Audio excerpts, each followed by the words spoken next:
High school football is back in South Louisiana on YurView, and we have a good battle of two New Orleans powerhouses, John Curtis versus Landry Walker on Game Time, coming up next.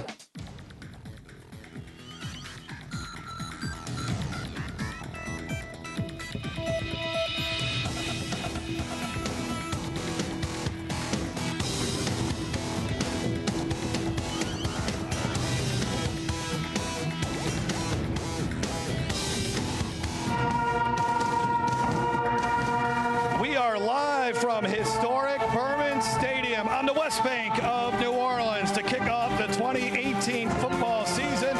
The Landry Walker Charging Bucks taking on the John Curtis Patriots on a lovely night here in suburban New Orleans.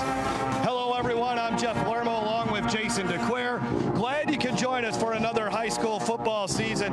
Landry Walker won the state championship in 2016.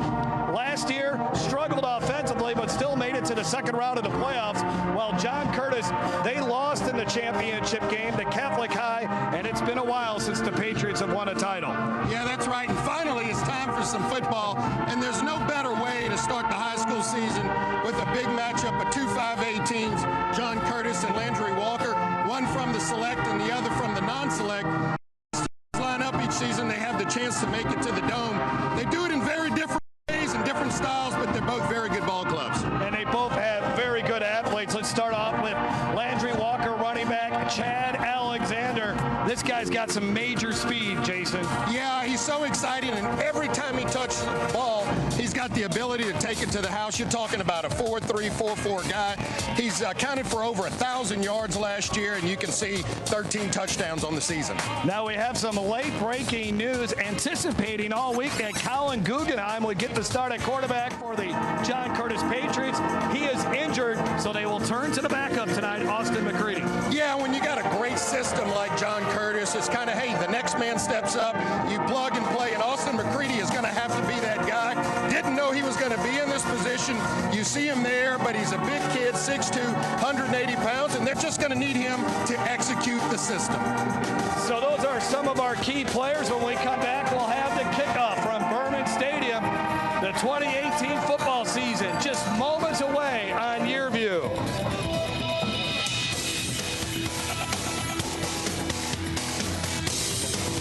Game Time on YurView is brought to you by Louisiana Farm Bureau Insurance. Ready to serve you with auto, homeowners, life insurance, and more. Real service, real people.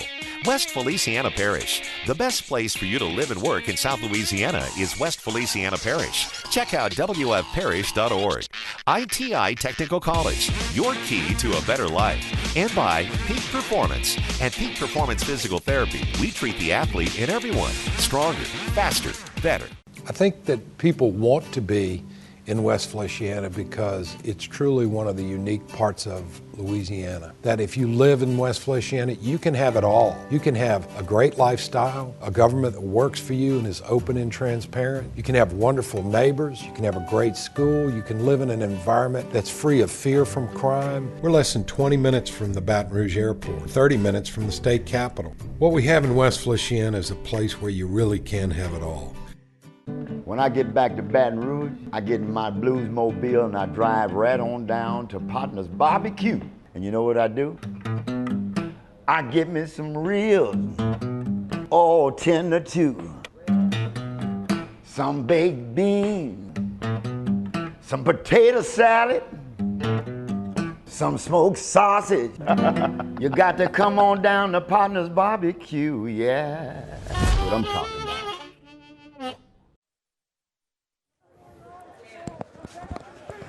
Back here at Behrman Stadium in Algiers, Landry Walker versus John Curtis, moments away from the opening kickoff to the 2018 football season. Let's take a look at the keys to the game, brought to you by Louisiana Farm Bureau Insurance. First of all, for Landry Walker, what do they need to do tonight, Jason, to get a win? Well, when they get in those red zone opportunities, they have to score either touchdowns or field goals, but they got to put some points up.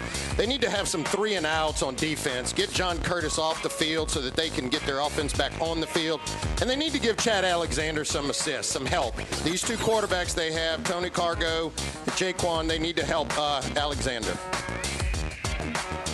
Then for John Curtis, they can't give up the big play on offense. Landry Walker has some exciting skill players, and they also want to be effective in the return game. Good field position to start the drives with. And now McCready, not Guggenheim, but McCready needs to control the offense with the injury to Colin Guggenheim. Let's send it down to the third member of our broadcast crew, and we are so excited to have Smacker Miles down on the sidelines with us this year. Smacker, welcome to the broadcast, and we can't wait to hear your reports all season long. Thanks, guys. I'm happy to be here. Obviously, the big story tonight, you just touched on it, but that Colin Guggenheim is out as John Curtis's quarterback right now. He was injured in practice. He had high praises for Coach Curtis had high praises for him earlier this week, but now he said that Austin McCready will be ready. Here's what he had to say about Austin McCready. Just be himself. I'm sure Tuesday afternoon his whole life changed in terms of his perspective.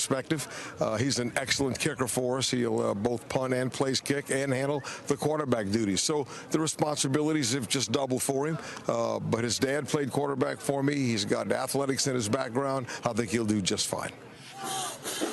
Guys, it's not only Austin McCready's dad who played for Coach Curtis. Colin Guggenheim's dad actually did. I guess that's what happens when you're entering your 50th season. Back to you guys in the booth.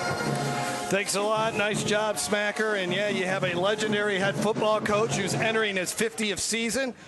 He has coached a lot of players that come through this John Curtis program, but JT Curtis entering his 50th year, as I mentioned, 569 victories for him.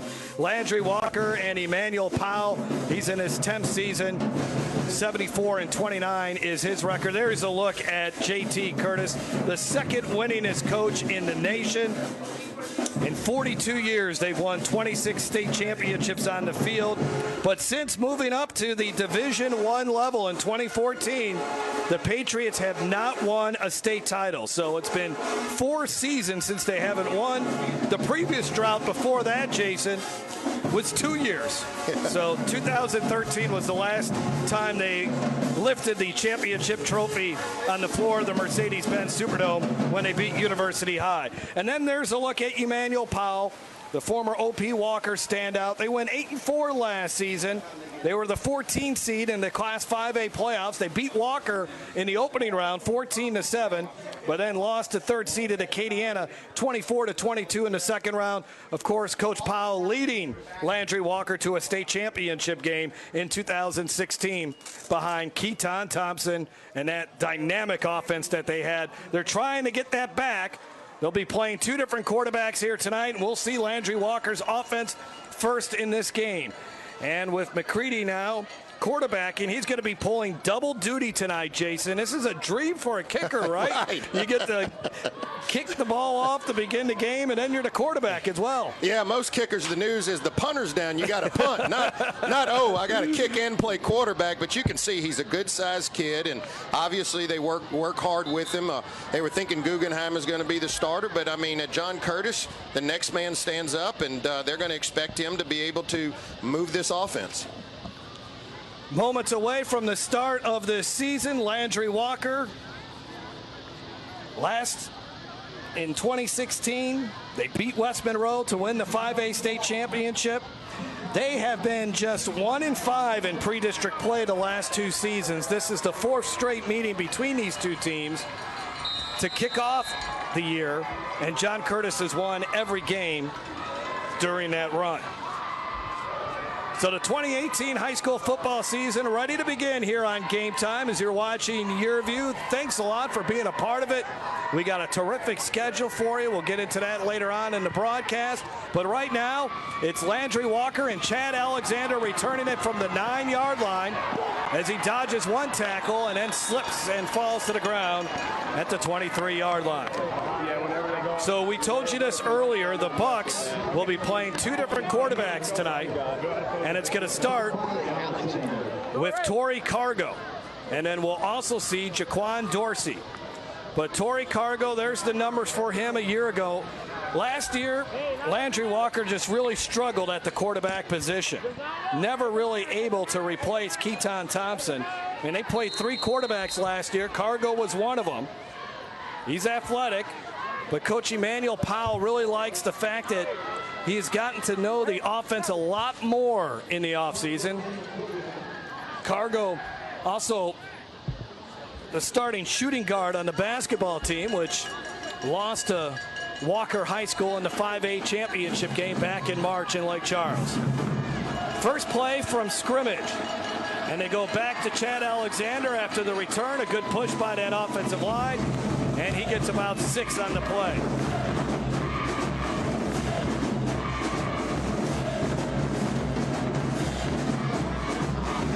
Second down and 4.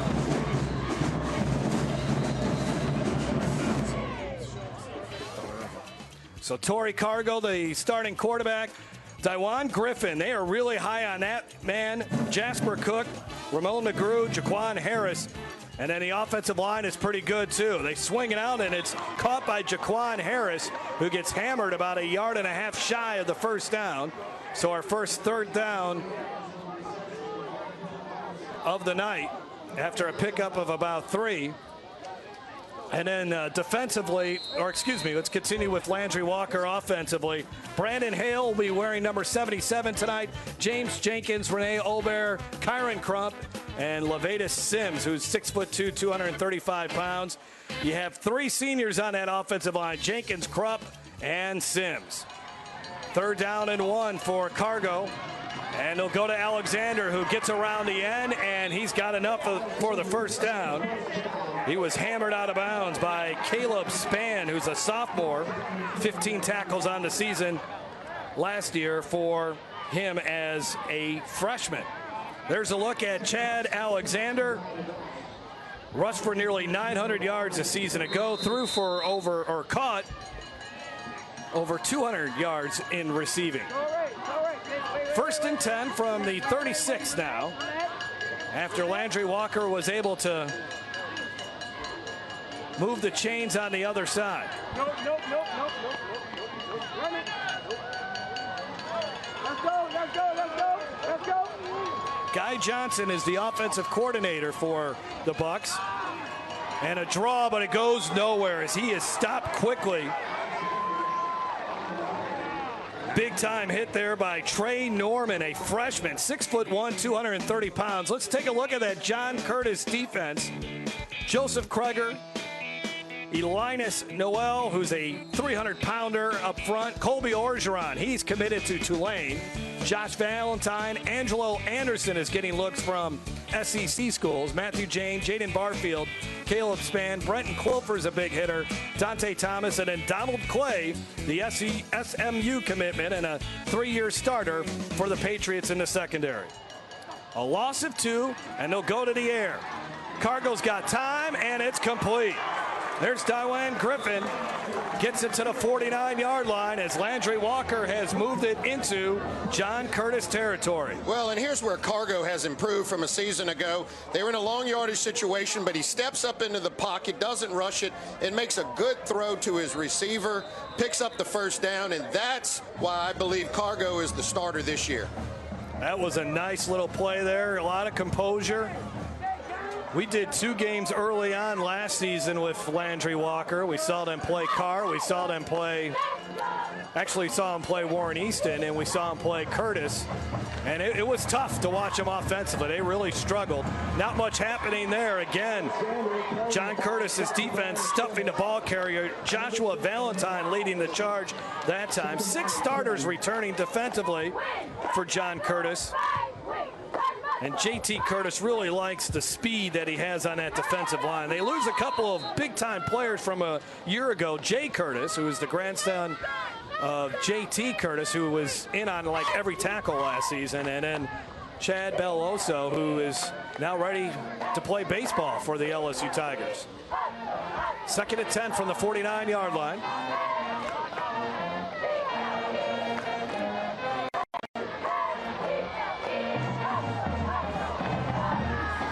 Cargo, nothing there initially. Looking downfield. He'll use his legs here. and he'll scamper out of bounds at the 45-yard line. He's got 4 on that. It'll bring up 3rd down and 6 now for the charging Bucks, who've already converted on third down once in this drive. Well, and you can see what a year of maturity has done already. You mentioned, Jeff, last year, the first game of the year, when they were getting pressure, it was like a fire drill for the quarterbacks and not sure where to go with the ball. This time he maintains his composure, eyes down the field. He realizes he's got some speed. He gets to the outside, and instead of losing yards or incomplete pass, he now puts his team in a manageable 3rd down situation.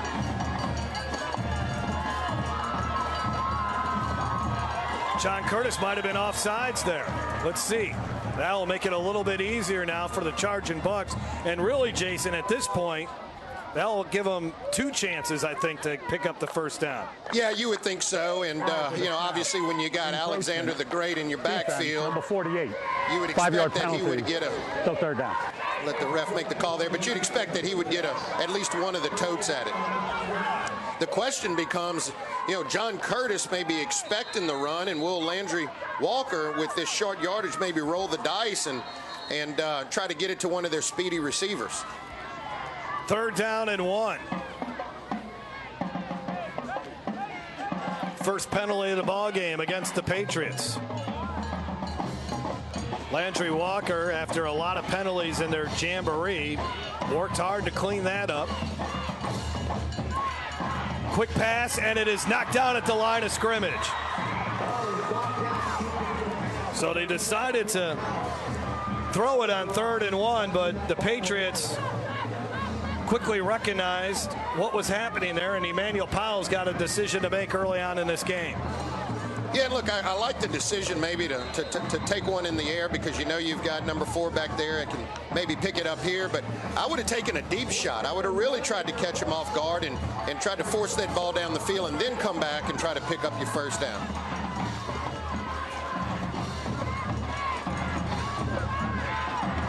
Let's see if they get the ball back to number 4 here, and we might have a timeout.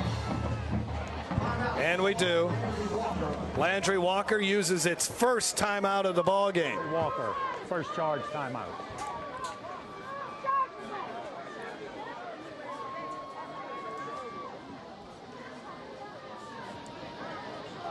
Great to be back on YurView with Game Time as we bring you high school football every week, and we could not do it without one of our great sponsors, Louisiana Farm Bureau Insurance.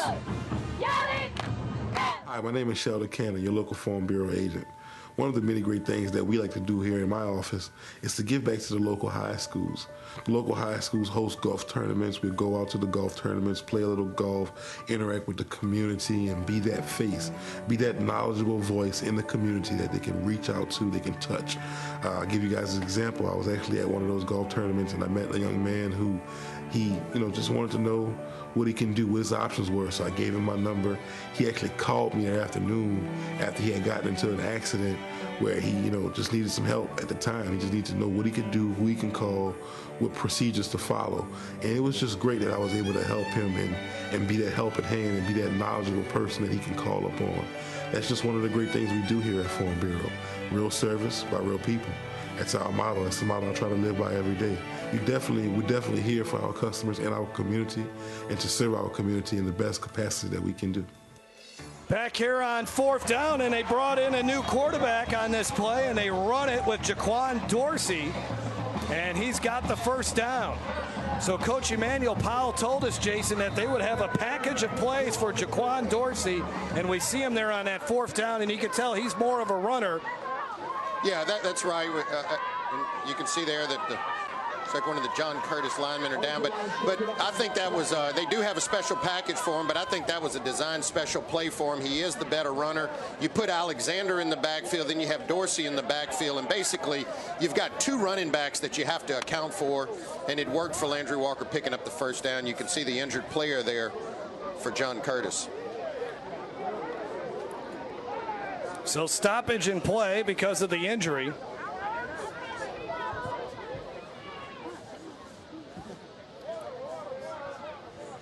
But a nice drive here for Landry Walker to begin the season. So many questions, Jason, about what they were going to be like on offense this season. But Emmanuel Powell really seemed confident that you weren't going to see what you saw last year. Why don't we take our first break of the broadcast? No score, Landry Walker and John Curtis. This is Game Time on YurView.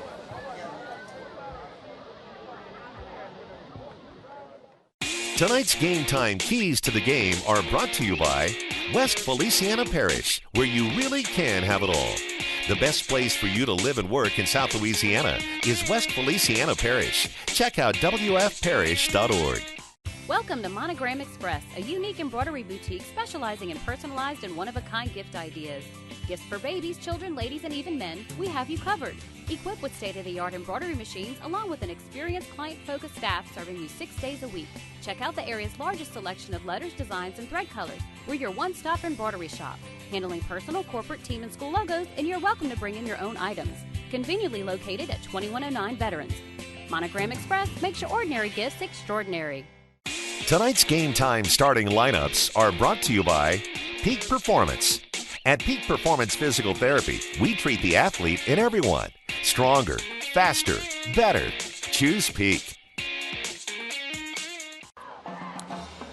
Back at Behrman Stadium, Jeff Palermo, Jason DeQuire, and Smacker Miles down on the sidelines. Opening drive of the season for Landry Walker. They've converted on a 3rd down, they've converted on a 4th down, and now they got a 1st down and 10 at the 36. Colby Orgeron was the injured John Curtis player. He's a Tulane commitment and a big part of that Patriots defense. Cargo back in the game, winds up, throws deep, single coverage to the end zone. Touchdown if he got a foot in there, and he did. Touchdown, Charging Bucks. Wow, and that's the Landry Walker offense that people come to know and love, and they can score so quickly. You just knew at some point they were going to try to challenge John Curtis down the field. They do it with McGrew, single coverage, great throw by Cargo, and in the end zone. Ramon McGrew with the touchdown catch, and a great pass that time by Cargo. Had 7 touchdown passes last year, already has one here. A 38-yard touchdown strike to get Landry Walker on the board. And what makes the throw great is Cargo throws it to the back of the end zone so that where only his player has a chance to get the ball, it's either caught, touchdown, or incomplete. Good throw there by Cargo. The extra point try does it, missed wide right. No good on the extra point try, but still a really nice end as Landry Walker strikes first in this ball game. Cargo delivers one, and how about the juggle here at the end, Jason? Yeah, good concentration by McGrew, one of their big-time receivers that was invited to the LSU camp this year, and you can see why. Speed and the ability to control the football in the end zone. So some quick fireworks in this game for Landry Walker, and that's got to make them feel really good for the Charging Bucks.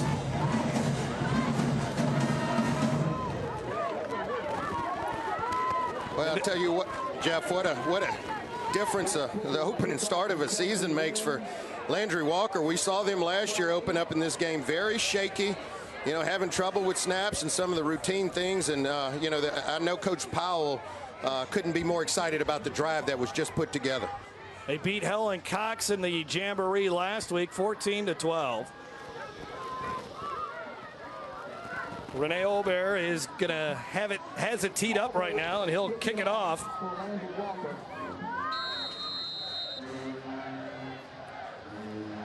And we'll see this Landry Walker defense, which was really good last season.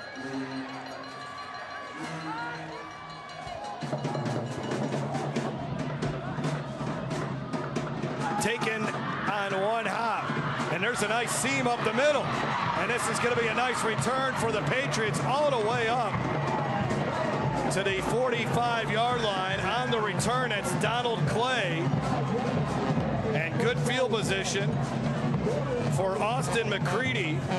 Again, if you're just joining us, he's in for the injured Colin Guggenheim, who is out in this game.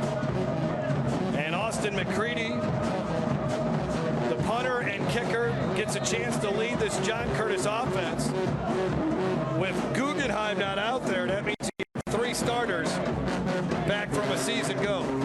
There's a look at our Ponders scoring drive, and we'll see if the Patriots can come back and get some points on the board on their end. Corey Wren with the first carry of the ball game for the Patriots, 269 yards rushing a season ago. He's a junior. This is a fast backfield, not very big, but this backfield's got some speed. JT told us that it's got as much speed as they had when Joe McKnight was back there. 2nd down and 6 after the 4-yard run by Wren. And they go back to Wren again, and he's got enough for the first down. 3 returning starters on that offensive line, and so far they're winning the battle of the line of scrimmage. There's a look at the numbers for Wren a year ago, and if you follow high school football, you know even Joe McKnight didn't put up great numbers. They share the football in that backfield. Right. So that's right. And I'll tell you what one of the keys of the game was, good returns and starting with great field position. And what a treat for McCready to get this type of field position to open his first drive. McCready with the pitch, handles that well, and this is a big run. Mekhi Smith down the sidelines, bounced out of bounds at the 6-yard line.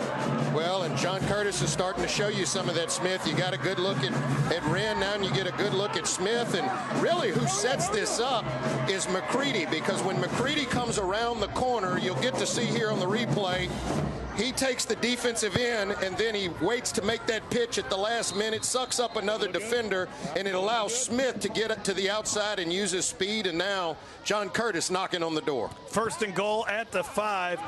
Coach JT Curtis really high on Mekhi Smith, and you can see why on that play. Inside the red zone. And another pitch. This time it is to Crum. Crum trying to find the end zone, and he got hammered. Big time hit applied by Travis Compton, the senior. Well, this time a little better penetration by Walker, and a very late pitch by McCready. Almost brought down as he was making the pitch, and then Crum able to shed a few tacklers and inch closer to the goal line. 2nd and goal from the 1-yard line now for John Curtis.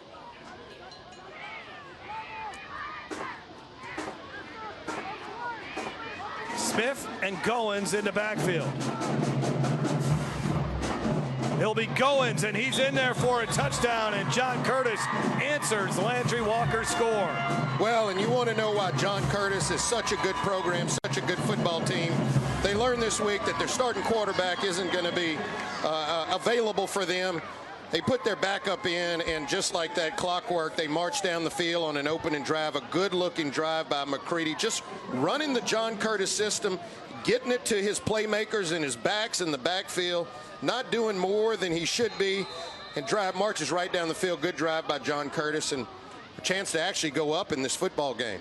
Corey Wren had a couple of carries early on, so now McCready will handle the field goal try, or the extra point try. Colin Morgan is the holder, and this will put the Patriots up by 1 after Landry Walker could not convert on its extra point, and that is solid. So the Patriots take the lead 7-6. Both teams very efficient on offense, both showing the ability to grind out yards and also hit on the big plays as well.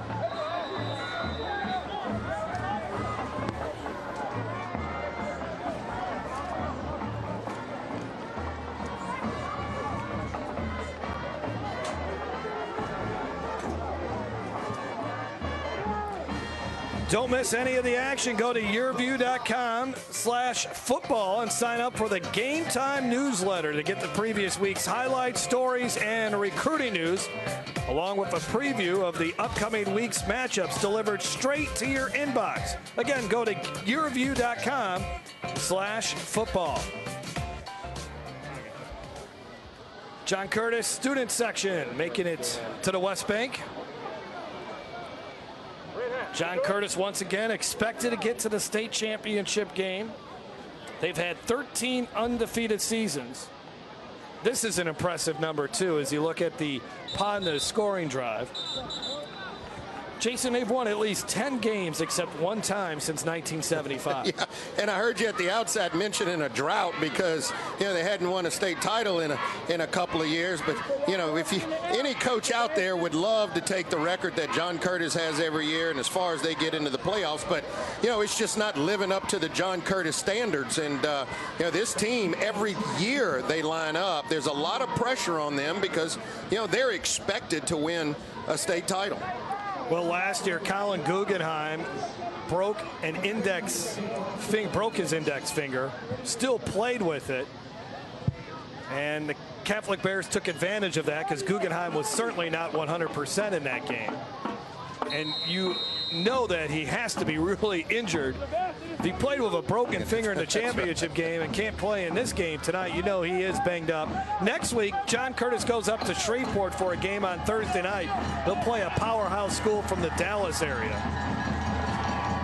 McCready's got it teed up as Landry Walker set to get the football again. High end over end kick, and it's going to be handled at the 6-yard line. And a big time hit at the 17. Wow. Yeah, that was a heck of a collision there. Brenton Clover coming in and laying the wood. Yeah, and this is full speed and just identifying the football, identifying the runner. And I'll tell you what, that's a heck of a hit. But today's rules in the NFL, that one may have drawn a flag, Jeff. Cardell Wallace was the man returning it. He's a freshman. Welcome to high school football, right? Yeah. 1st and 10 at the 18 now for Landry Walker. And let's see what adjustments defensively the Patriots did. Cargo was in complete control on that opening drive. I do not see Colby Orgeron out there. That's one of the top players for John Curtis.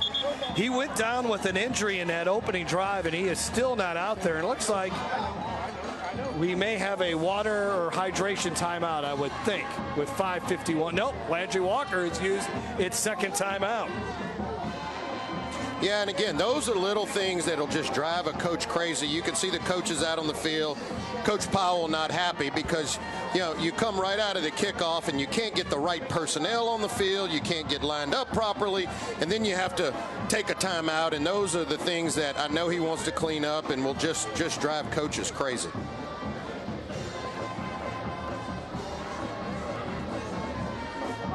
There's a look at Colby Orgeron. Looks like he is not going to return. So you lose your starting quarterback, and then you lose one of your best defensive players. Orgeron, who had 47 tackles, 6 tackles for a loss. He's a 6'6", 255-pound senior, and right now he is unavailable. So John Curtis's depth getting tested early on in this season.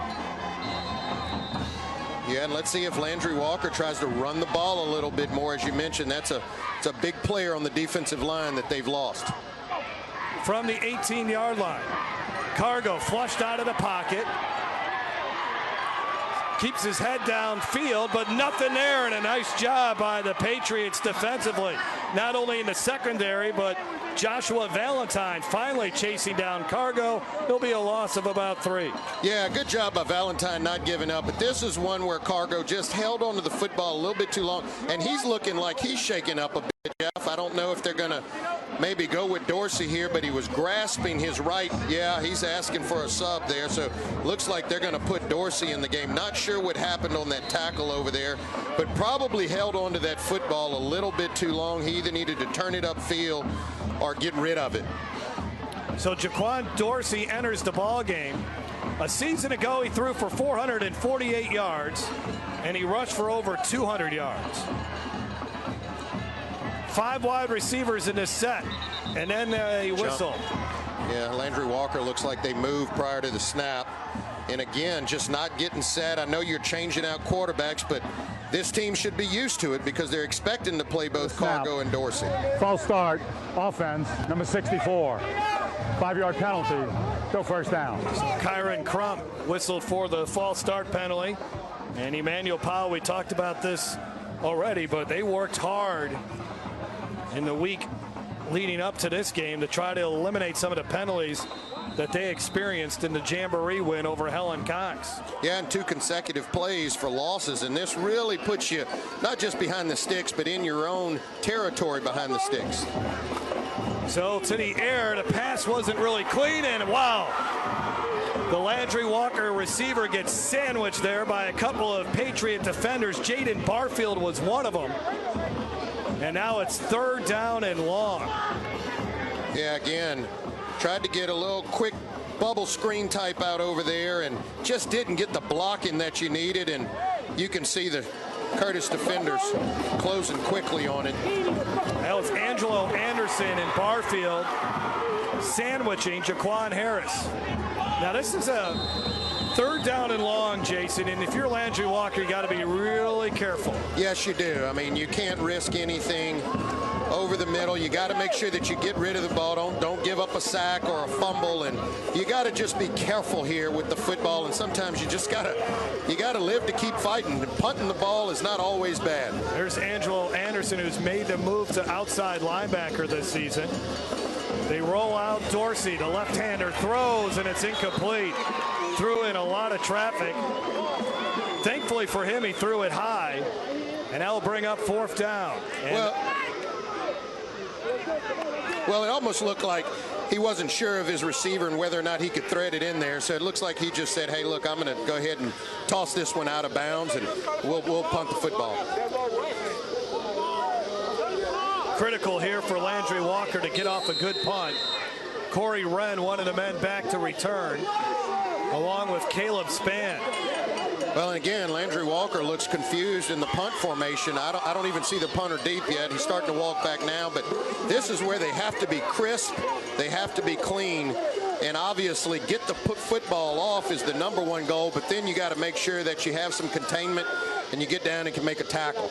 With about 2 seconds on the play clock, Dorsey gets the snap. Not a bad punt, but it sets up for a nice return here for Spann. And Spann gets inside the red zone. There is a flag down around the 8-yard line, so let's wait and see what that's all about.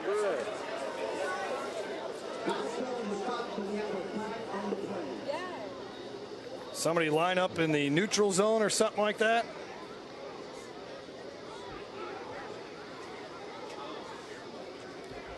Well, they seem to be sorting it out. A lot of discussion down there, pointing against John Curtis.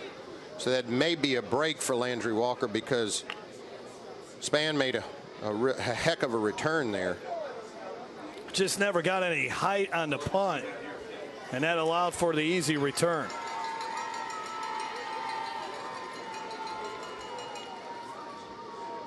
Formation. Offense. Oh, wow. Illegal onside block on the receiving team. Those penalties offset. Replay 4th down. The old do-over, huh? And now JT Curtis directing his special teams unit to get back out there. And Landry Walker has to get their special teams unit out there as well.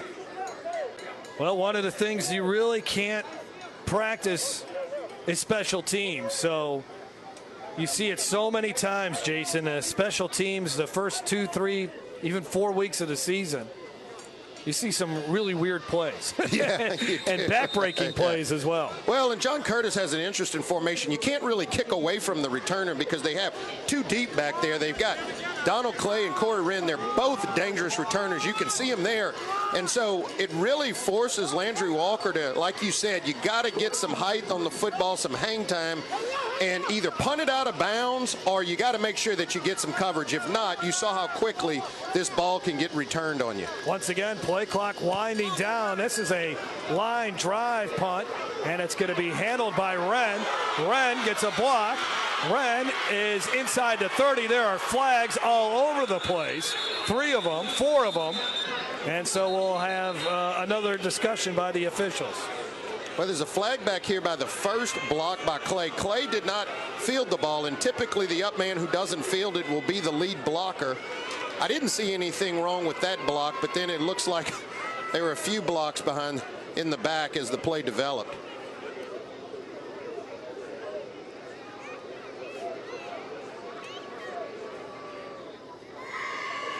But again, this could really bode well for Landry Walker. Backed up deep in their own territory. John Curtis obviously had the return game set up, and now they may get pushed back into their own territory. So you talk about flipping the field a little bit with some of these yellow handkerchiefs out there. Now, this is exactly what Landry Walker needed.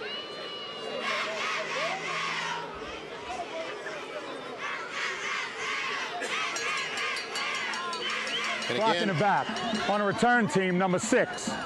10-yard penalty. First down. So even though there were 4 flags out there, only one guy was. Yeah, that's the first block. Clay's was clean. There it is, right at the 35-yard line.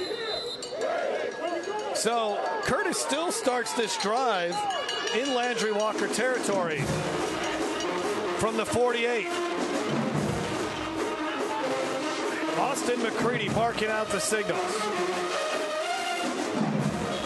And not much there, maybe 3 yards, that's about it. Well, this is interesting. If you're looking at the Landry Walker defense, you got a new quarterback in here for John Curtis McCready. They have all their players in the box. They're not playing with the safety. You know, they've got all 10, 11 players in the box and really going to challenge McCready to potentially put the ball up in the air. So you got to be careful. John Curtis is famous for releasing the tight end or having a running back come out of the backfield and make a catch. So you really have to be watching for that as you crowd the box and try to stop this run game. 2nd and 7. McCready on the pitch, and the running back fell down trying to grab it. I tell you, McCready, he waits to the last possible second to pitch the football. Yeah, he does, and sometimes that's good, but the first thing you have to do is protect the football. The second thing you have to do is make sure that you have a good pitch and good pitch alignment. And here, he just didn't have good formation on that pitch. Too far out in front of him, and just not a good pitch, and the running back never had a chance to gather the football and get upfield. So Mekhi Smith ends up losing a couple of yards, and now here's 3rd down and 8. Maybe we'll see McCready throw for the first time tonight. They run the option to the near side. This is Corey Wren. Wren gets around the end, gets a block, now cuts it back. He's fighting for that first down, and he may have it. It's going to be very, very close. And he's going to be about a half yard short based on the initial spot. Well, and Landry Walker missed a tackle in the backfield. That's a tackle that you really have to make on Wren. You got to break down and make that initial tackle. But, you know, I fully expect John Curtis will go for this. They're in Landry Walker territory. Try to keep the chains moving on the drive. Missed opportunity there for the Charging Bucks defense. You make that tackle, the initial tackle, John Curtis likely has its punt team out. Yeah, no question, because they're not going to put McCready in that position to try to pick up a 3rd and long. And the Bucks burn their final timeout of the first half. There was a lot of confusion there as they were trying to set up for that 4th down.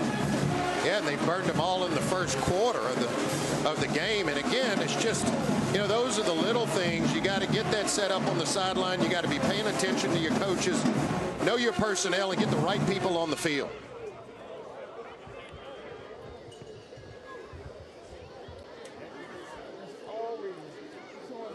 John Curtis, as we've mentioned, they've won 26 state championships in 42 years. The last few years, it's been a rough. They lost to Jesuit in 2014 and kind of lost to a couple of teams of destiny. But let's talk about all the championships they've won. And remember that team that was crowned a national champion a few years back, 2012. And just a lot of great teams, a lot of great players. JT got this job when he was 22 years old, and his first team went 0-10.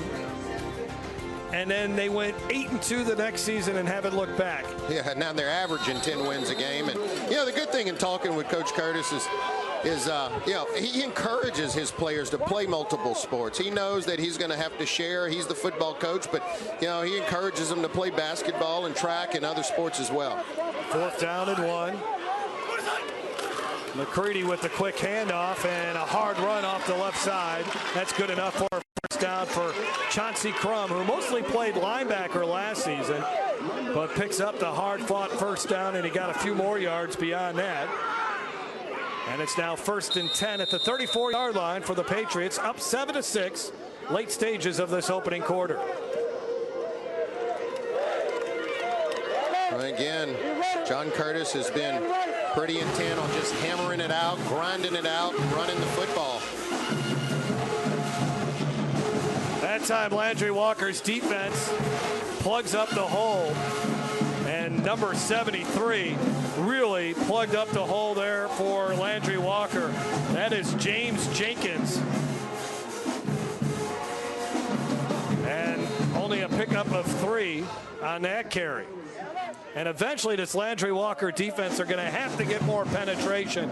Right now this Patriots offensive line with the 3 returning starters, Rudolph Bowles, Preston Guidry, and Robert Pizzolato, they are dominating that line of scrimmage. 2nd and 7 now for John Curtis. And that time again, they were able to shut down the running game right there. Maybe a yard or 2. That is it for Corey Wren. Yeah, that's 2 consecutive plays right there where Landry Walker was able to get some penetration, and they're bringing more numbers, trying to bring more in the box. But you're right, it starts with that front, that defensive line. You cannot get pushed back off the football. That will be our final play of the first quarter. Both teams scoring on their opening drives of the 2018 season from Behrman Stadium in Algiers. Been a great start already to the 2018 football season. Looking forward to how this game continues to develop. More coming up here on Game Time. Okay, listen up. I know you offer great auto rates, local agents, fast, friendly claims, but do you want to be a legend? You got to get tough, kid. When I'm done with you, nothing's going to keep you down. Great talk, Brett. Can we get back to your auto quote now? All right, sure. Great. Get great auto rates and local agents at favrates.com from Farm Bureau Insurance. How about some water? No, thanks. I'm good. Hey, Joe Martin here. You've seen our commercials over the years, and you may be wondering, what's in it for me? Well, ITI Technical College has been selected by Forbes magazine as a top 32-year college. But even more than that, the reason we do this is you. Our tagline is for a better life. And we mean that, for you to be able to have the life you've always dreamed about, to do the things for your family you've always dreamed about. And it can begin here, where we are dedicated to your success, because here at ITI, the reason we do it is you. Come enjoy a great location just minutes away from the hustle and bustle of the city at Suma Lake Apartments. Experience luxurious living with all appliances included, granite countertops, and walk-in closets. Relax in a peaceful environment by the pool or enjoy fishing in a 9-acre lake. Kids are sure to enjoy the playground and basketball court. Located in Livingston Parish in a great school district. Call today, 225-686-1111. Second quarter of action set to begin here from Behrman Stadium. Jeff Palermo, Jason DeQuire, and Smacker Miles down on the sidelines. John Curtis and Landry Walker. With the Patriots leading it by 1 point, John Curtis facing a 3rd down here in Landry Walker territory from the 31. Austin McCready has played from the start for the injured Colin Guggenheim. Fumble, and it's on the ground. Ball still on the ground. Landry Walker's got it. Big turnover here, as it was finally recovered by Landry Walker's Jaquan Dorsey, who does a little bit of everything for the Charging Bucks. But there, again, Landry Walker got some penetration and hit the running back and jarred that football loose. Yeah, and you can see it right there. That time, McCready just needs to do a better job of holding on to the football. But what a big-time turnover here, and a much-needed turnover, as John Curtis had just been chewing up the clock and chewing up yardage. This should give him a little spark. You saw Dorsey there, who's also playing quarterback, come up with the recovery. And when you insert a new quarterback, those are some of the things that you get worried about. You may say, oh, look, this is a veer option, and, you know, they run this system. But there is a lot of precision that goes into running that system, and you insert a new quarterback, things like that can happen. Looked like Corey Chairs, who Emmanuel Powell's really high on, forced that fumble. Cargo back into the football game now. and able to avoid danger there, or at least avoid a sack and pick up a couple of yards to the 35-yard line. Yeah, again, pressure by Curtis, but this time Cargo does a much better job of being decisive earlier in the play. Doesn't lose yardage, picks up a couple, brings it to second down. Good first quarter for Cargo, 4 of 6 for 56 yards. Through the touchdown pass, the 38-yard scoring strike to Raymond McGrew. They go to the ground and Chad Alexander, and Alexander gets held up. Nicely done there defensively by Trey Norman. Again, Trey Norman just a freshman, and he's already made a couple of plays in this football game. Yeah, good job there by Norman, just plugging the hole there, and you know, sure tackle on Alexander. You've got to be sure when you tackle Alexander. If you give him any daylight, he can take it to the house. Third down and about 5 here from the 38-yard line.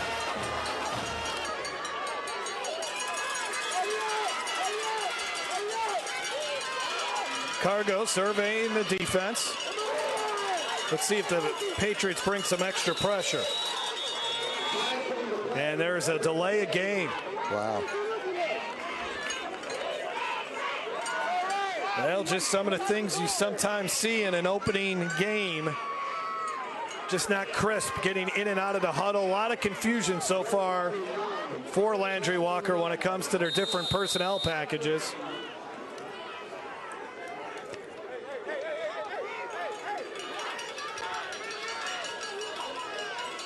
So on third down and 9 now. Cargo's got to get out of there once again. Throws off his back foot, has a man, and that should be pass interference. That's an easy call there. Yeah, defensive back didn't see him. I know he was trying to make a play on the ball, but the receiver there, as you can see.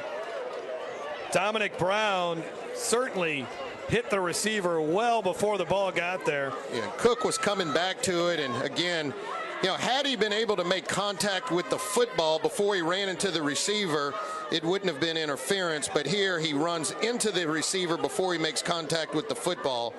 If we can catch it there, boom, there's the contact, and then he's able to put his hands on the football, so that's going to be pass interference and a first down for Walker. Jasper Cook, the intended receiver, to Brown with the pass interference. Brown had an interception last week in the Jamboree. John Curtis played Covington last week. Oh, boy, we may have offsetting penalties. Oh, how about that? So there was a hold on Landry Walker to go along with the pass interference. So take away the first down for the Charging Bucks, and they'll repeat third down and 9. Second do-over of the game. Yeah.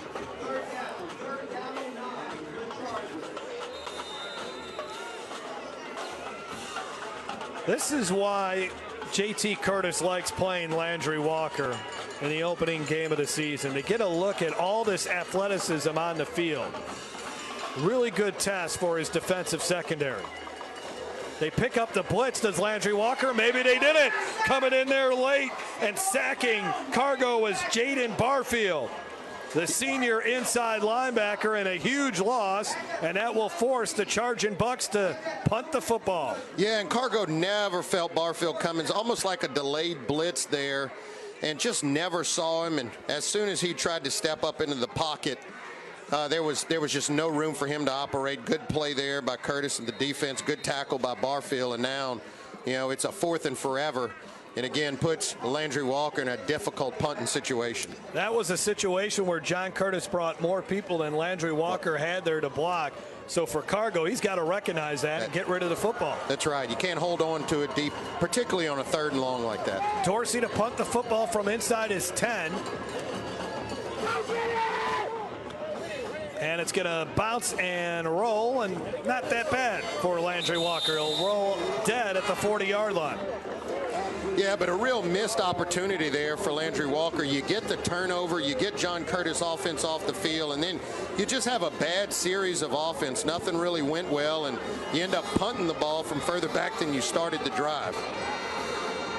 Third drive of the night now for John Curtis. Touchdown on their opening drive, a fumble on their second drive.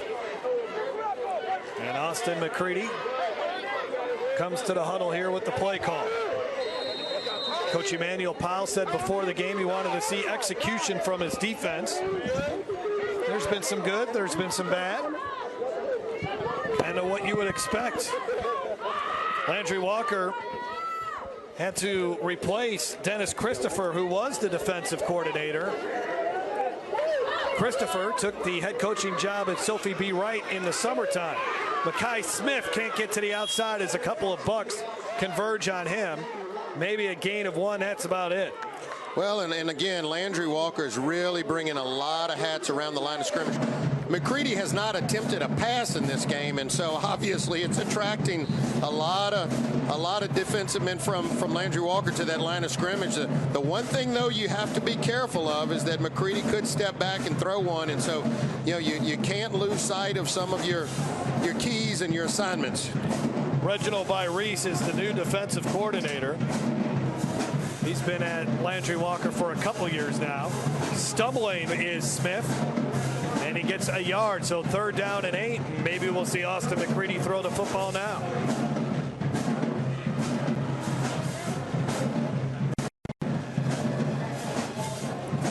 Again, you can see the two very different styles. Landry Walker tries to get in and out of the huddle fast, up-tempo, try to run as many plays, and John Curtis going to slow the game down, more methodical, and particularly again with a new quarterback, and just sort of chew and grind up the clock.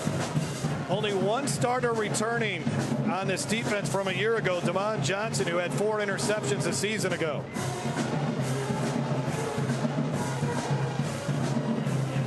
And nice job by Landry Walker's defense as they're going to force the 3 and out. Getting into the backfield, making another play defensively was Jaquan Dorsey. And I would think John Curtis will bring the punt team on with 8 minutes to go before halftime. Well, remember, McCready is also the kicker, so it can look like you have your offense out there, but you also have somebody at quarterback who's capable of either pooch punting it or punting it down the field, but you have to be able to protect against a potential fake as well. John Curtis brings on their punt team as McCready retreats to handle the snap.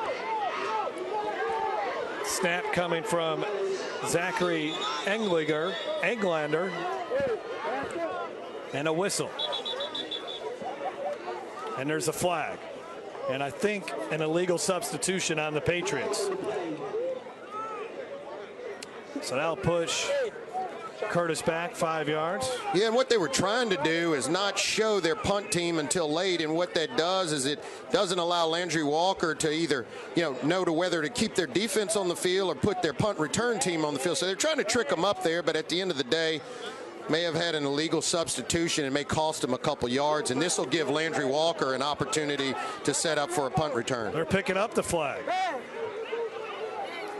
It is the first game for the officials too. No preseason. Jamboree, that's about it. Yeah. There's a scrimmage too. There you go. There you go. Landry Walker hoping to get good field position out of this. McCready's got a good leg, though. And he really steps into this one.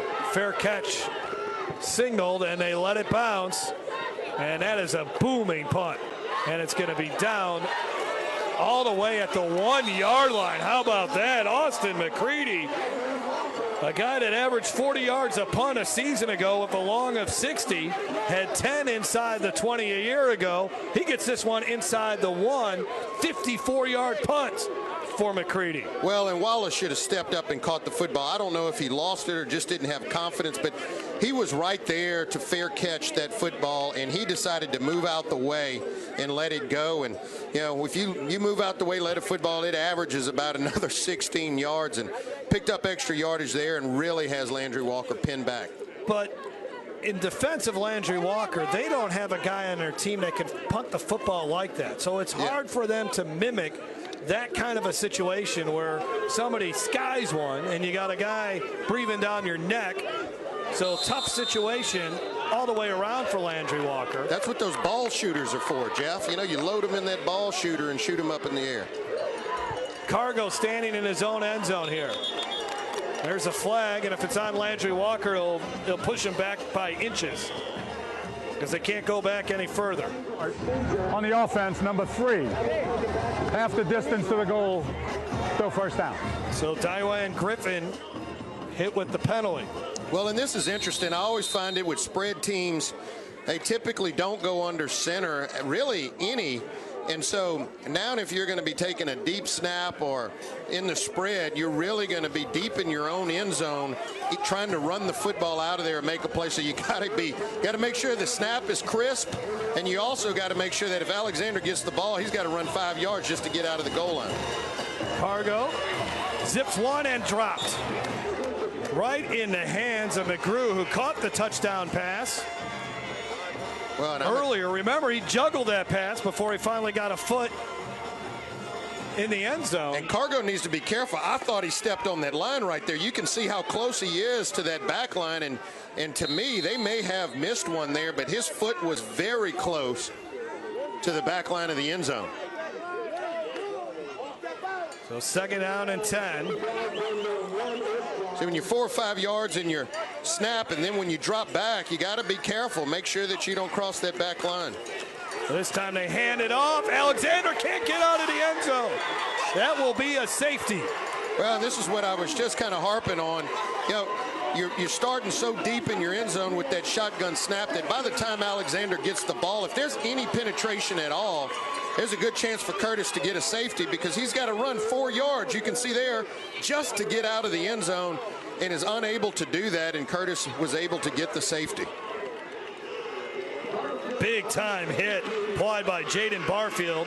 He's having go ahead, Jeff. And Trey Norman has also had a huge game, number 92. Yeah, Barfield's had a heck of a game thus far. His nose has been around the football all game. We saw him with the sack earlier, and then here coming up and making the safety.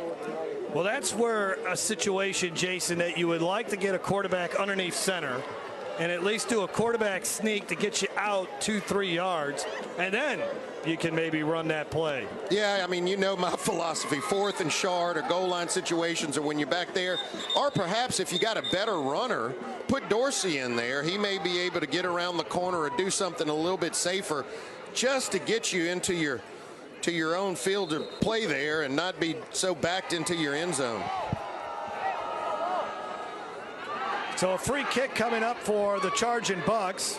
Game started out great for Landry Walker. On the opening drive, they score a touchdown, but John Curtis came right back, scored a touchdown, and added the extra point to take the lead. And since then, we just haven't seen that Landry Walker offense that looked so good in the opening drive. No, that's right. And on the flip side, looks like Coach J.T. Curtis is just content on grinding it out, playing good defense, waiting for Landry Walker to make some mistakes. We've seen a couple of them here, and not really trying to overdo it with McCready stepping in at quarterback. Rene Aubert has it teed up, and decent kick to the 32, and a decent return. That is Corey Wren all the way up to the 37-yard line. So John Curtis has good field position once again. Yeah, and we're really starting to see the field position flip. Seems like every time John Curtis gets the football, you know, they're starting in Landry Walker territory, and just the opposite, when Landry Walker is now getting the football, they're starting off deep in their own territory. So they mark it at the 38-yard line. John Curtis has an opportunity to add to a 3-point lead. McCready gives it up to Goins, who has the touchdown for the Patriots in this game, and he gets about 4 yards. Now here's the other thing, Jason. John Curtis has had the ball a lot ever since that opening drive.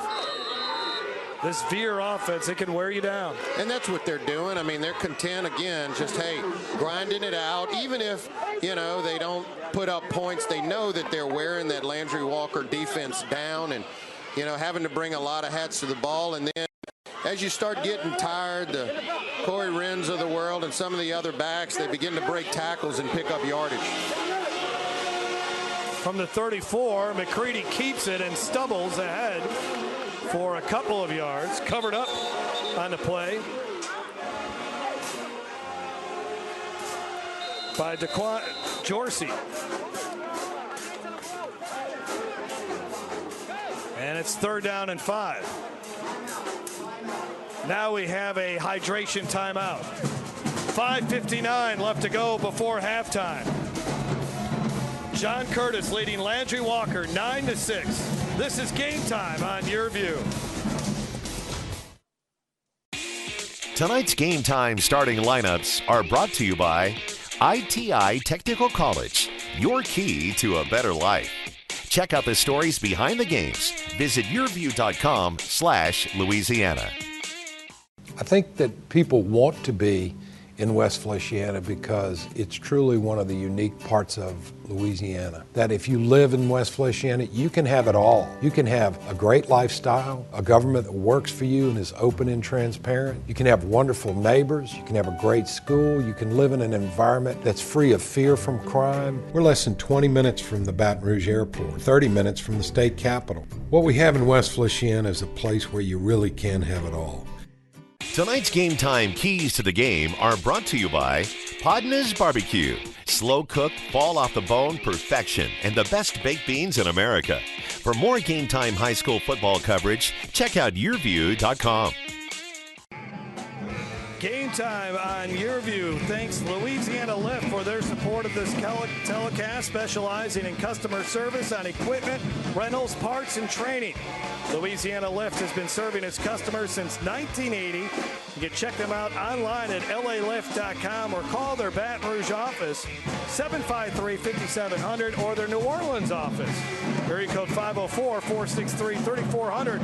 Louisiana Lift, we're always on call. 3rd down coming up here for John Curtis. McCready taking the snap. Good push off the right side, and Crum's got the 1st down, and he's still on his feet inside the red zone, all the way down to about the 7-yard line.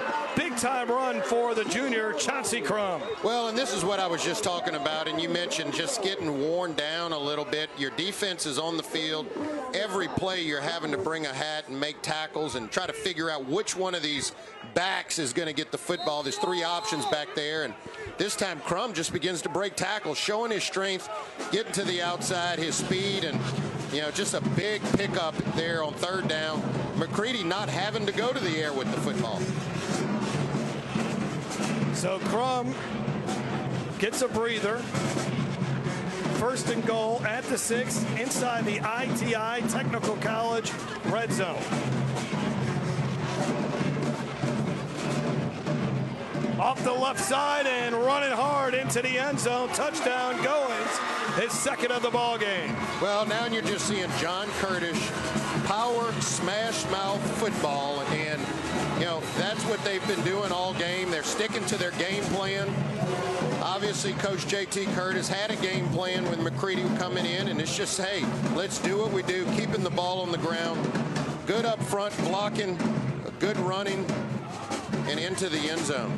Starting to see the missed tackles here for Landry Walker.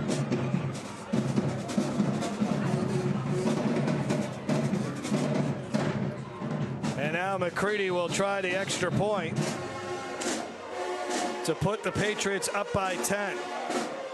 Just a bevy of backs. This time Shane Goins getting in on the action. You'd seen a lot of Smith and Crum and Wren, but it just shows you how deep they are at the running back position and why Coach Curtis was so excited about his backfield this year. Seems like they like to use Goins along the goal line. The extra point is good. And John Curtis has rattled off 16 straight after Landry Walker scored on the opening drive of the night to give John Curtis a 10-point lead.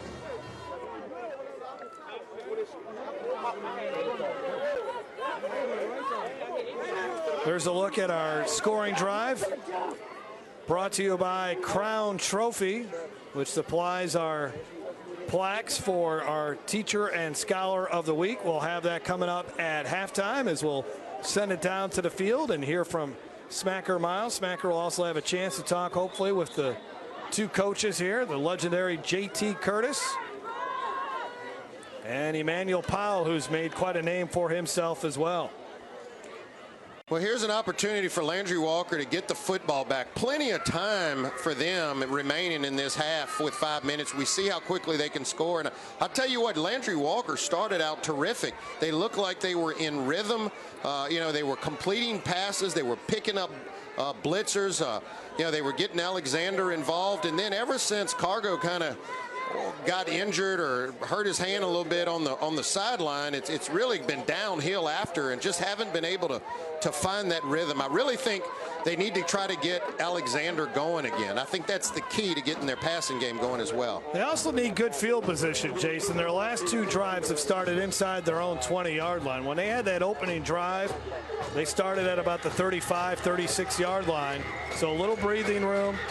Of course, the last drive, they started inside the own 1-yard line because of a great punt by Austin McCready.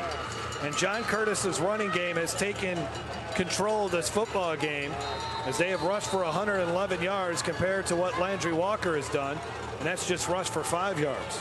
And Landry Walker's poor field position has really been a function of their offense. It's been going backwards, and now putting them in deep in their own territory and having to punt the football. They just need to get a few positive plays on offense, a first down or two, and try to get this thing back in rhythm.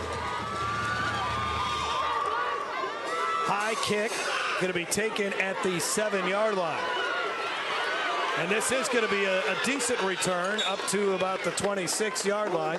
Good hard run by Chad Alexander. We've seen two quarterbacks tonight for Landry Walker, Torrey Cargo and Jaquan Dorsey. We spoke with Coach Emmanuel Powell about his two quarterback system before tonight's game. Well, it's going to be extremely important. We're going to have to be able to run the football a little bit with both of them, but more importantly, just to be able to throw the football and keep them off balance. So 1st and 10 at the 27. Cargo has played most of the snaps, and he's out there right now. Again, Jaquan Dorsey, since he does so much other stuff for this team, especially play on defense, they really just have a package of plays for Dorsey. Cargo has really developed as a thrower, and he's going to throw on first down. Man wide open over the middle, and then the ball comes out, and it's going to be Patriots football. Barfield recovers it, but a big-time hit jars it loose. First turnover of the night for Landry Walker's offense, and the Patriots have the football right back. Well, a good throw by Cargo. We saw him connect on a similar crossing route earlier in the game, and let's see if Harris actually has this football. Yes, he clearly does. He makes a football move. That's a good call. That's a fumble, and guess who on the recovery? And Brenton Clover on the hit. We saw him make a huge hit on special teams, too. He's a big-time hitter. 63 tackles a season ago, and the Patriots will take over in Landry Walker territory. Well, just when you think something positive for Landry Walker on offense, boom, there's a turnover. And unfortunately, that puts your defense, we know is tired. They've been on the field most of the half, back on the field again. And McCready's going to throw for the first time, and he goes deep and incomplete. As he threw it behind his intended receiver, Lance Williams, the senior, who's not really big, but he's got good speed. Track star for John Curtis. And you knew the pass was coming eventually. Well, but McCready just doesn't have the accuracy going down the field. Yeah, they just kind of lured the defense to sleep. They know that they got a flag on the play there. Illegal man downfield for John Curtis. Let's see what Emmanuel Powell wants to do. Accept the penalty or just make it 2nd and 10. And I think he's going to take the yardage. Ineligible receiver downfield on the offense. Penalties declined. Play 2nd down. So he does decline it. Well, he's assuming that John Curtis is going to, line up and run the football again, and hoping that they only have 2 plays here.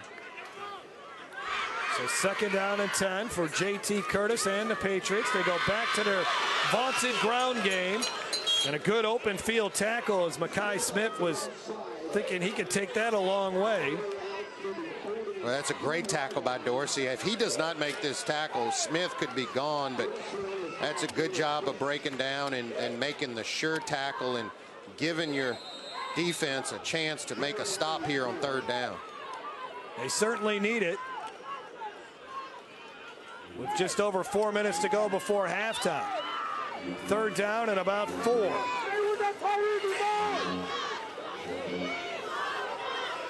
Long count here for McCready. Build off that right side again, and a hard run by Crum should be enough for a 1st down. Dorsey in on another tackle for the Bucks, but the chains move on the far side. Yeah, Crum looks like just a physical specimen out there. Looks like a prototypical running back. Tough yards between tackles, and you just don't know who's going to end up with the football. Little tempo here as they quickly get up to the line of scrimmage. Crum gets another carry after bouncing off his tackle or off an offensive lineman. Or that might have been Goins on the carry. And was John Curtis set? Is there a flag on the play? No flag. Oh, yeah, we do have a flag. I think this is going to be against Landry Walker as their official talking with JT Curtis.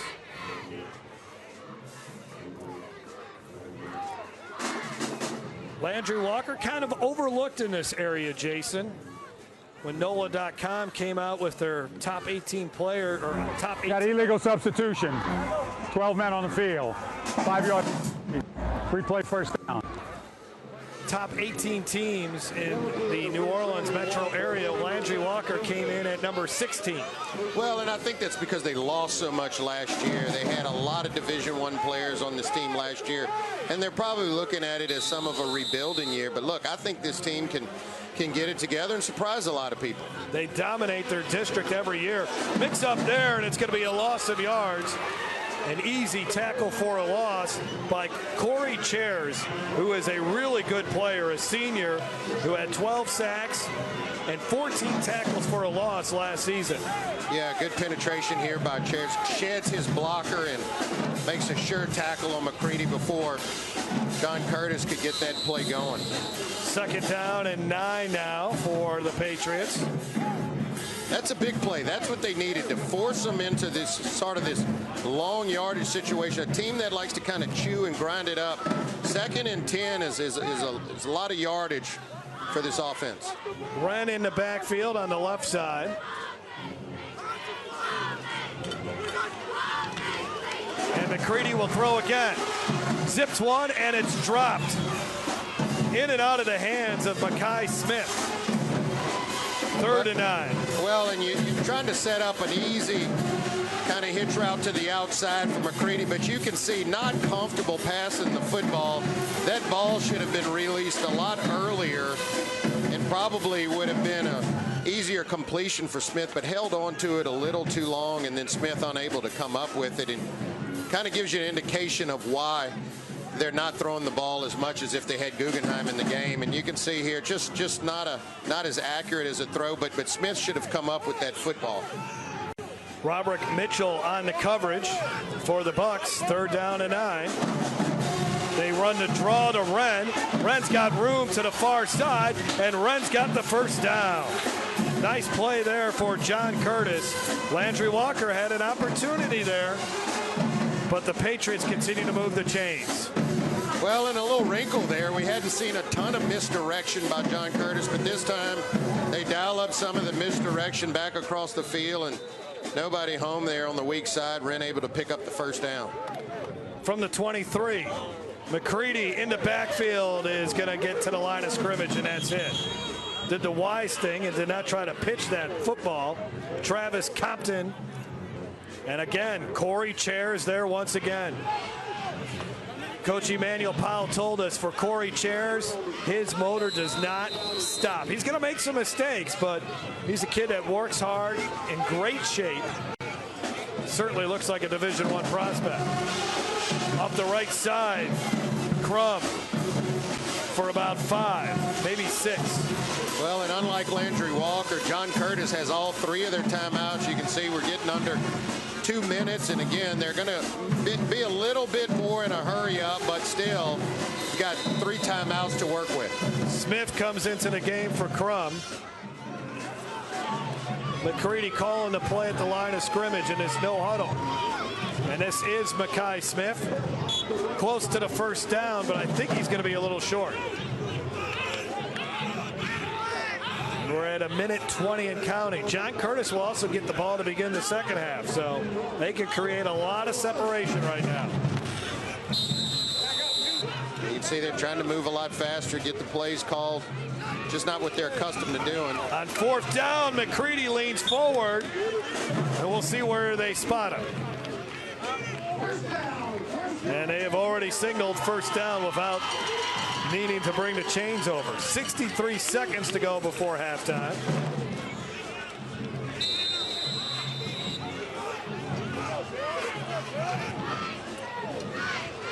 And eventually they're going to start using their timeouts, but right now they're not. Yeah, and they're content on just keeping it on the ground and just, hoping that one of those bevy of backs ends up breaking one and getting it into the end zone. Well, they were taking too long there, so JT Curtis calls the timeout, his first, with 46 seconds left to go. Well, they wasted maybe about 15 seconds there, but I think they feel, Jason, that they got Landry Walker on their heels, and they were trying to get some new personnel out there and hope that maybe they can catch Landry Walker here as they are a little bit tired and they're huffing and puffing on their side. Yeah, and potentially maybe a new little wrinkle in the run game to try to catch him, like you said, off guard. And again, with the new quarterback in there, if that'd been Guggenheim, probably would have been able to get that off more efficiently, but he, just still trying to grind it out here towards the end of the half, put some more points up. This week on YurView's high school football recruiting podcast, Over the Middle, to kick off the season number 2.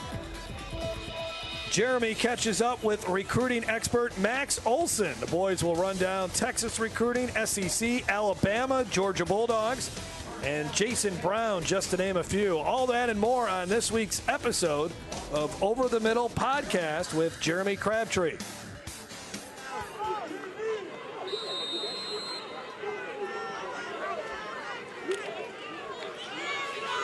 First down and 10.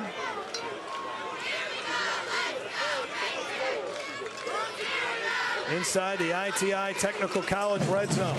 The pitch a little bit behind the ball carrier, Smith. Now, actually, that was Corey Wren. And Corey Wren might have gotten a first down on that play. Well, this time John Curtis elects to try to get Wren out on the edge, which he's able to do, kind of break containment. Big positive pickup, and the good thing here too is not only does he snag that pitch that was a little behind him, but he gets out of bounds, stops the clock, and preserves some of those timeouts, and now really knocking on the door here. Alan Davis, who's had a very impressive preseason camp for Landry Walker, in on that stop. It's second down and inches.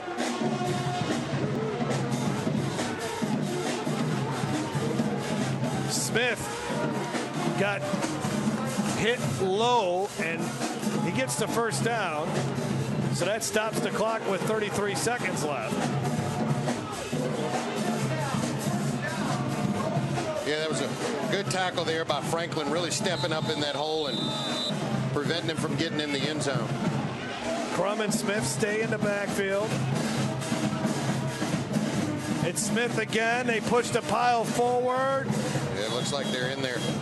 Waiting for a signal. Yeah. Touchdown, Patriots.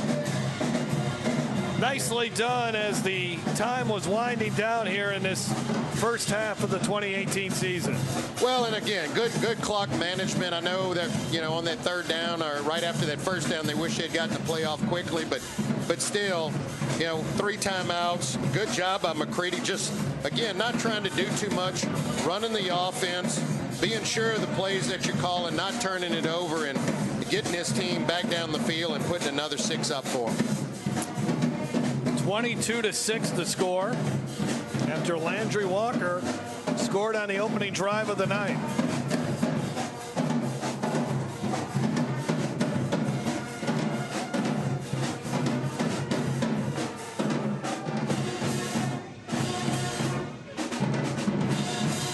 The extra point try is good.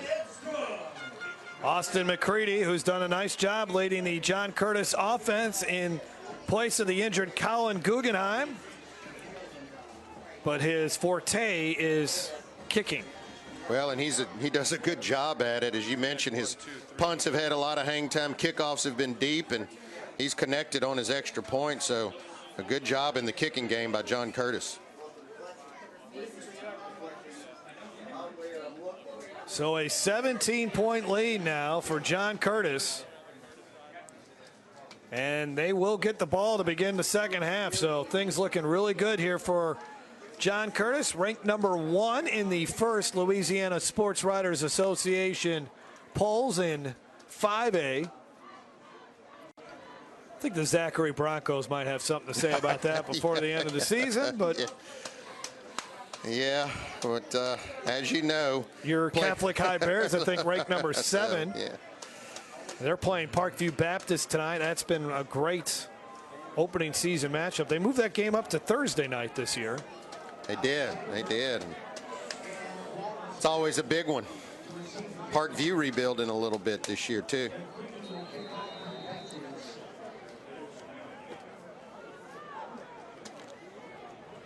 Ball teed up here. Interesting to see if he actually kicks this deep. You know, 18 seconds left. You don't want Landry Walker to come alive with a big return here. So let's see if he kicks it deep or maybe elects to just squib it. Or pooch kick it over. Going to be handled at the 10-yard line. Not much running room. Great coverage there for John Curtis. They were all over that. Brendan Wilcox, a senior, in on the stop. Well, they really take pride in their special teams. I mean, that was a directional sky kick to where they knew they had solid coverage, and Landry Walker couldn't get a good return on the football. So, you know, again, kudos to John Curtis and their special teams this game. Yeah, interesting when you take a look at the Sports Writer Association top 10 football polls. John Curtis got 2 first-place votes, but yet they are ranked number 1. Zachary got 6 first-place votes. They're ranked 2nd. West Monroe 3rd. Destrehan 4th. East Ascension 5th. Evangel 6th. Catholic 7th. How about Brett Beard and the Live Oak Eagles? They are ranked number 8. First time in school history they have been ranked in the preseason. Cargo will wind up and hope for something good here. And he overshoots his wide receiver, Dwayne Griffin. And there's 8 seconds left. Might as well just do that play again, huh? Yeah, and it shows off Cargo's arm strength. I mean, he hurled that ball 50, 60 yards in the air, so you can see he's got the big arm potential. Griffin, a guy that has really developed as a wide receiver. Coach Emmanuel Powell says LSU is starting to call about Dwayne Griffin. Devontae Jason, of course, the terrific wide receiver for Landry Walker last year. Now playing at Mississippi State along with Keaton Thompson, Mr. Football in 2016. Keaton Thompson will be making the start for Mississippi State on Saturday when they take on Stephen F. Austin because Nick Fitzgerald has been suspended for the opening game. Cargo rolls out, and he'll just have to run with the football, and that is your end of the first half. It was a great start for Landry Walker. They take the opening drive, they convert on a 3rd down, they convert on a 4th down, and they hit a long touchdown pass. But after that, it's been all John Curtis, the number 1 ranked team in 5A, showing that they have the talent once again to get back to the Mercedes-Benz Superdome. They lead it over Emmanuel Powell and the Landry Walker Charging Bucks. 23-6 is our score here at halftime. Smacker Miles has been able to catch up with JT Curtis. Let's send it down to the field. Smacker. We have a car, a Chevrolet pickup. Coach, your running backs have already rushed for well over 100 yards tonight. How have they been able to be so effective? Well, they gotta pick up the slack, which is what they've done. McCready's done a nice job making reads and hasn't been quite running the football the way we want him to. Hope he'll pick that up in the second half. This is an explosive team we're playing. We cannot relax a second. Defensively, you've been lights out since that first drive. What changes did you make? Well, first of all, we shot ourselves in the foot. We had a couple of penalties that were just uncharacteristic of us and gave them some easy first downs. We got to make them earn everything they get. We can't give up deep balls. We can't make dumb penalties. Thanks, Coach. You're welcome. Thank you. JT Curtis looking for another win in his legendary career. He's already got a bunch. He's got 569. We'll be back after this. Our halftime show coming up on Game Time. Game Time Halftime is brought to you by Podna's Barbecue. Slow cooked, fall off the bone perfection, and the best baked beans in America. Gary Lewis Property. From apartments, condominiums, and townhomes, Gary Lewis Properties is a top provider in Baton Rouge of residential and commercial property for rent. Monogram Express. We make ordinary gifts extraordinary. And by Louisiana Lift. And Louisiana Lift, we're always on call. Check out YurView.com for in-depth high school football coverage. When I tore my ACL, I didn't think I'd ever be able to play soccer again. My doctor told me how important physical therapy would be, so I chose Peak. I'm glad I did. Now I'm stronger, faster, better than ever. Choose Peak. Choose Peak Performance Physical Therapy. When I get back to Baton Rouge, I get in my Blues Mobile and I drive right on down to Partner's Barbecue. And you know what I do? I get me some ribs, all tender too. Some baked beans, some potato salad, some smoked sausage. You got to come on down to Partner's Barbecue, yeah. That's what I'm talking about. Hey, Joe Martin here. You've seen our commercials over the years, and you may be wondering, what's in it for me? Well, ITI Technical College has been selected by Forbes magazine as a top 32-year college. But even more than that, the reason we do this is you. Our tagline is for a better life, and we mean that, for you to be able to have the life you've always dreamed about, to do the things for your family you've always dreamed about. And it can begin here, where we are dedicated to your success, because here at ITI, the reason we do it is you. Exercising is my life, so when I had to stop because of my foot and ankle pain, I was absolutely devastated. I chose Peak, and they taught me how to relieve the pain. They really do bring out the athlete in everyone. Choose Peak. Choose Peak Performance Physical Therapy. Tonight's Game Time League standings are brought to you by Crown Trophy. Check out the stories behind the games. Visit yourview.com/Louisiana.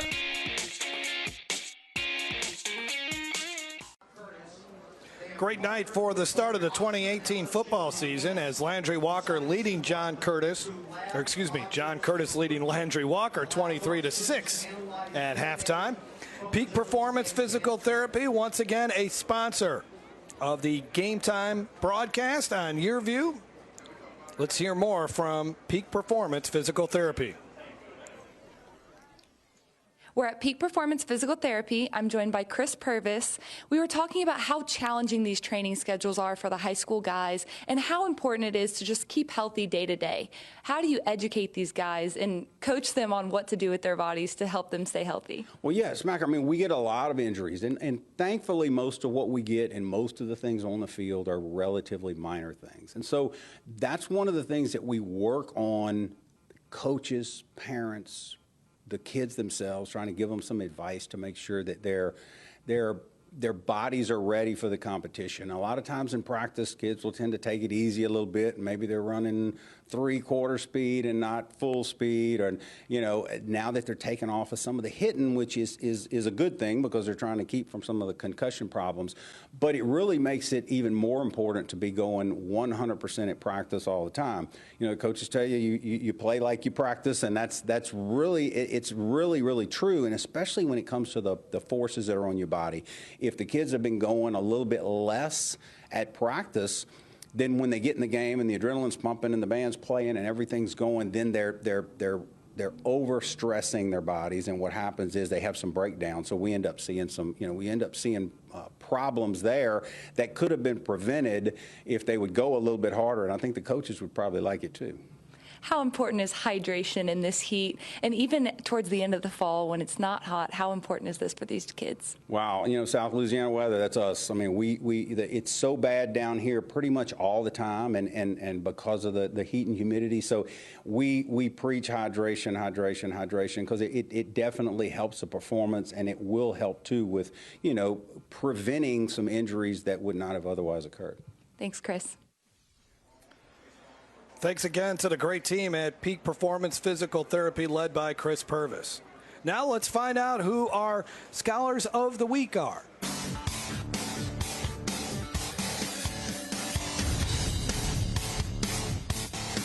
Hey guys, we have the teachers and the students of the week here. First off, we're going to start with Miss Bennett. She is a chemistry teacher at John Curtis, math teacher, math and science. I struggled with those. Tell me about what you're teaching those kids in your math class this year.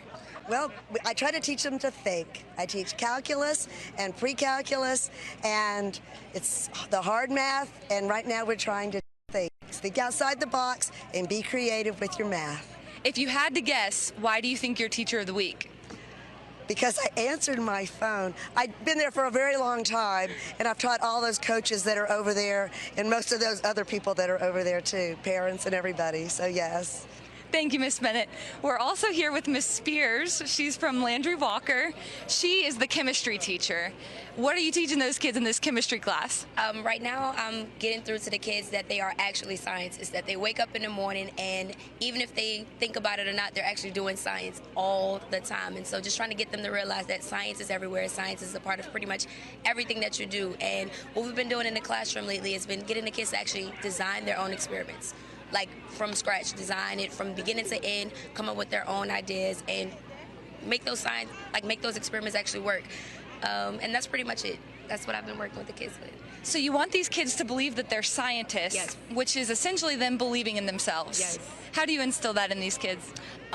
Just bring to their knowledge, or bring to their notice that the times that they are actually doing science. Like when you wake up in the morning, you may not think about it, but there's no knobs or temperature readings on your knobs of hot and cold water, but you turn the knobs and you try to figure out, okay, what is the right temperature for me to even brush my teeth or take a shower? That's science. And a lot of the kids don't realize it, but in actuality, you're being a scientist, even with that.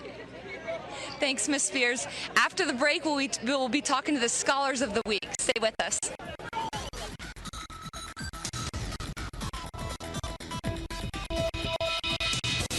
Well, I've had back pain now and then, but it got so bad I couldn't even bend over. I didn't want to resort to pain pills, so I chose Peak, hoping they could relieve the pain. They got me active again. I even lost weight. I believe in better. I chose Peak.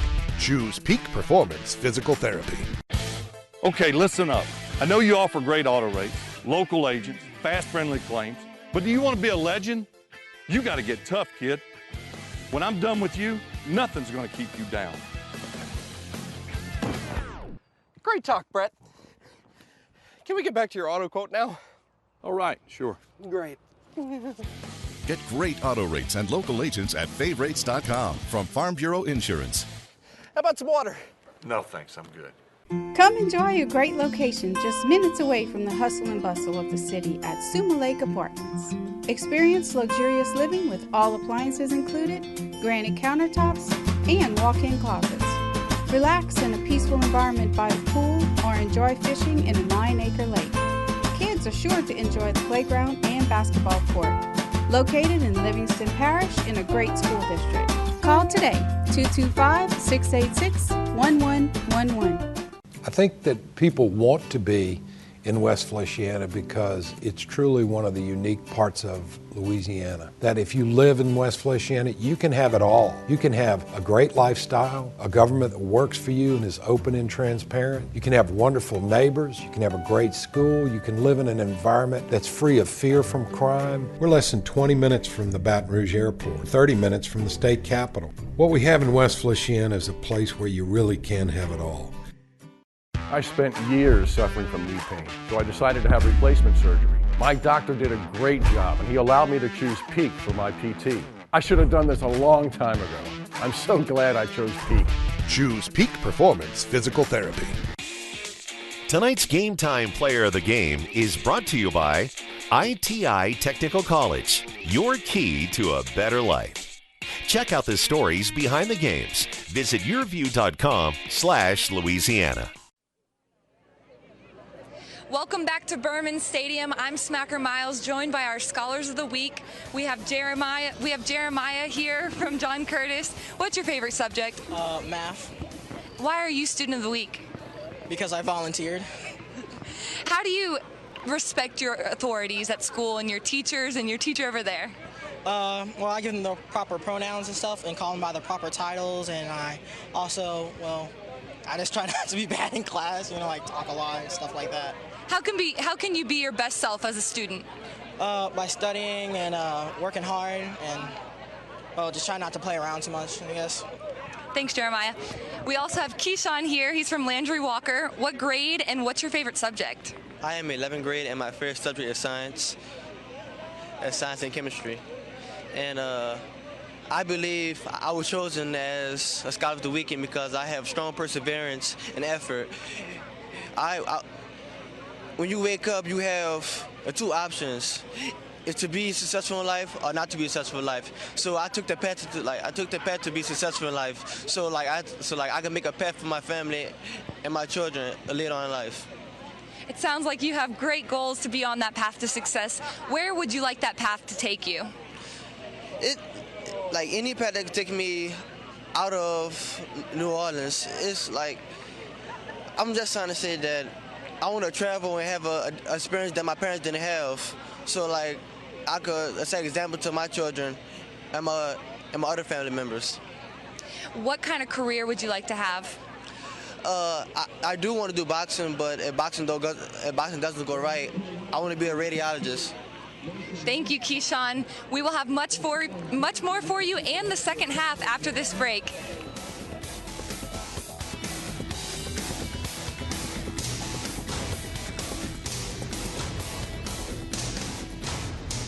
Hey, Joe Martin here. You've seen our commercials over the years, and you may be wondering, what's in it for me?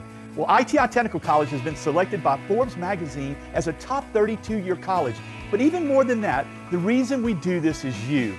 Our tagline is for a better life, and we mean that, for you to be able to have the life you've always dreamed about, to do the things for your family you've always dreamed about. And it can begin here, where we are dedicated to your success, because here at ITI, the reason we do it is you. When I get back to Baton Rouge, I get in my Bluesmobile and I drive right on down to Partner's Barbecue. And you know what I do? I get me some ribs, all tender too. Some baked beans, some potato salad, some smoked sausage. You got to come on down to Partner's Barbecue, yeah. That's what I'm talking about. Come enjoy a great location just minutes away from the hustle and bustle of the city at Suma Lake Apartments. Experience luxurious living with all appliances included, granite countertops, and walk-in closets. Relax in a peaceful environment by the pool or enjoy fishing in a 9-acre lake. Kids are sure to enjoy the playground and basketball court. Located in Livingston Parish in a great school district. Call today, 225-686-1111. Okay, listen up. I know you offer great auto rates, local agents, fast, friendly claims, but do you want to be a legend? You got to get tough, kid. When I'm done with you, nothing's going to keep you down. Great talk, Brett. Can we get back to your auto quote now? All right, sure. Great. Get great auto rates and local agents at favrates.com from Farm Bureau Insurance. How about some water? No, thanks. I'm good.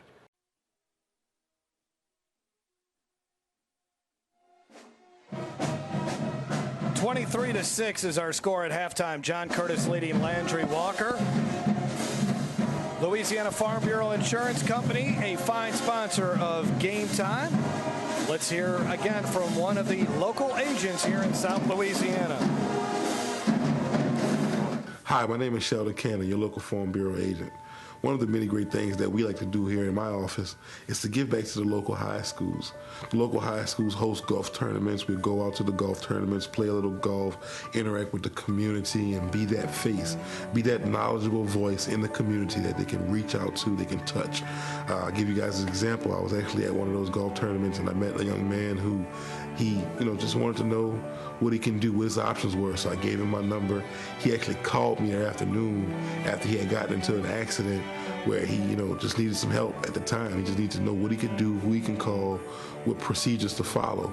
And it was just great that I was able to help him and be that helping hand and be that knowledgeable person that he can call upon. That's just one of the great things we do here at Farm Bureau. Real service by real people. That's our motto. That's the motto I try to live by every day. We're definitely here for our customers and our community, and to serve our community in the best capacity that we can do. Back here at halftime as John Curtis is waiting for the clock to tick down, as they had a really good first half after the opening drive of the night, which saw Landry Walker take the opening kickoff, go down the field, hit on a touchdown pass. Looked like it was going to be a good night for Landry Walker, but John Curtis has been really strong in the first 24 minutes of this game. Yeah, Landry Walker opened up really clicking on all cylinders. I mean, they looked mid-season form in that first drive, and then it just kind of fell apart and sputtered after that. They were starting to pick up those pre-snap infractions, and then John Curtis turned up the heat on defense, as well as McCready really running this offense, not trying to do too much and getting it to the bevy of backs that he has to work with, and that's really been the storyline of the game. And the battle of field position, John Curtis has won that overwhelmingly over Landry Walker. A big reason why the Charging Bucks offense had sputtered after that first drive of the night. Let's take a look at our highlights of the first half. And as we mentioned, started off pretty good for Landry Walker. Long touchdown pass coming up here. Cargo hitting Ramon McGrew, who just gets a foot in bounds as he's jungling it in the back of the end zone, and Landry Walker led it 6-0. They missed the extra point, but a nice return coming up here for John Curtis. Gets them established and ready to go. This is Donald Clay, the SMU commitment, bringing it up towards midfield. And then the Patriots offense was clicking. You talk about midseason form. They were in midseason form. They quickly marched down the field. Shane Gowen scores the first of his 2 touchdowns of the night. John Curtis hits on the extra point. Now this is where the field position starts going bad for Landry Walker, and a huge hit there, the first of 2 big hits for Bretton Clofer. That was a big-time hit. And after a great punt by McCready inside the 1-yard line, it was down. Jaden Barfield and Troy Norman converge on the safety on Chad Alexander. That made it 9-6, John Curtis. There was a turnover in this game. Landry Walker couldn't convert on it, and then John Curtis comes right back. There's Goins again, back into the end zone. They get the extra point there at 16-6. Here's the turnover. Big-time hit once again by Clover. And then another touchdown. That time the senior getting into the end zone, Mekhi Smith with the score. Let's take a look at your first half stats, brought to you by Monogram Express. And as you can imagine, John Curtis with the rushing yards, 154-10. Landry Walker hasn't been able to get really much going. The 89 total yards, 2/3 of that came on the opening drive of the night. And John Curtis also moving the chains on 3rd down. John Curtis will get the ball to begin the second half, but what does Landry Walker need to do to get back into this game? Well, the forgotten man in Landry Walker's offense is Alexander. What I would do is get him some touches early in the downs, try to get Landry Walker into 2nd and 3rd and short, more manageable situations for Cargo to not have to force the ball down. Really make some completions that would be easier to pick up. And for John Curtis, really, they just need to not have any bad turnovers and just keep doing what they're doing. And since the Patriots are getting the ball to begin the second half, it's really important for Landry Walker's defense to make a statement early on in this 3rd quarter if they want to get back into this football game. No, that's right. I mean, they're going to have to do something to get some 3-and-outs. That's some of the things that they talked about in the keys to the game for Landry Walker, and they're going to have to figure out a way to force John Curtis off the football field offensively. 23-6 is our score at halftime. When we come back, second half action for Behrman Stadium in Algiers. More of Game Time on YurView coming up after this. This throbbing neck pain was so bad it moved to my shoulders and was causing severe headaches. Then a friend suggested I choose Peak. 2 weeks later, the pain was completely gone. So glad I chose Peak. Choose Peak Performance Physical Therapy. Hey, Joe Martin here. You've seen our commercials over the years, and you may be wondering, what's in it for me? Well, ITI Technical College has been selected by Forbes magazine as a top 32-year college. But even more than that, the reason we do this is you. Our tagline is for a better life, and we mean that, for you to be able to have the life you've always dreamed about, to do the things for your family you've always dreamed about. And it can begin here, where we are dedicated to your success, because here at ITI, the reason we do it is you. Come enjoy a great location just minutes away from the hustle and bustle of the city at Suma Lake Apartments. Experience luxurious living with all appliances included, granite countertops, and walk-in closets. Relax in a peaceful environment by the pool or enjoy fishing in a 9-acre lake. Kids are sure to enjoy the playground and basketball court. Located in Livingston Parish in a great school district. Call today, 225-686-1111. Do you need to say great job, congratulations, or way to go? Crown Trophy on Sherwood Forest Boulevard in Baton Rouge has the trophy, plaque, acrylic, or crystal award you're looking for. Whether it's for your team, business, or church, come to Crown Trophy. We guarantee the highest level of customer service, and there's no charge for rush orders or trophy engraving. We're nationally known and locally owned. Visit us online to view our catalog at www.crowntrophy.com. My shoulder pain got so bad I couldn't lift anything overhead. So I chose Peak Performance, and I can't believe how much better I am now. Peak really does get you back into the game of life. Choose Peak. Choose Peak Performance Physical Therapy. Tonight's Game Time Play of the Game is brought to you by Louisiana Farm Bureau Insurance. Ready to serve you with auto insurance, homeowners insurance, life insurance, and more. Real service, real people. Set to begin the second half from Behrman Stadium in Algiers. John Curtis leading Landry Walker 23-6 in the opening game of the 2018 season. We have two games for you next week. We'll talk a little bit about that as the second half progresses, but we'll have a Friday night game, a good one, Southern Lab versus U High. And then on Saturday, we'll be back in the New Orleans area as we'll see Rummel versus Escambia.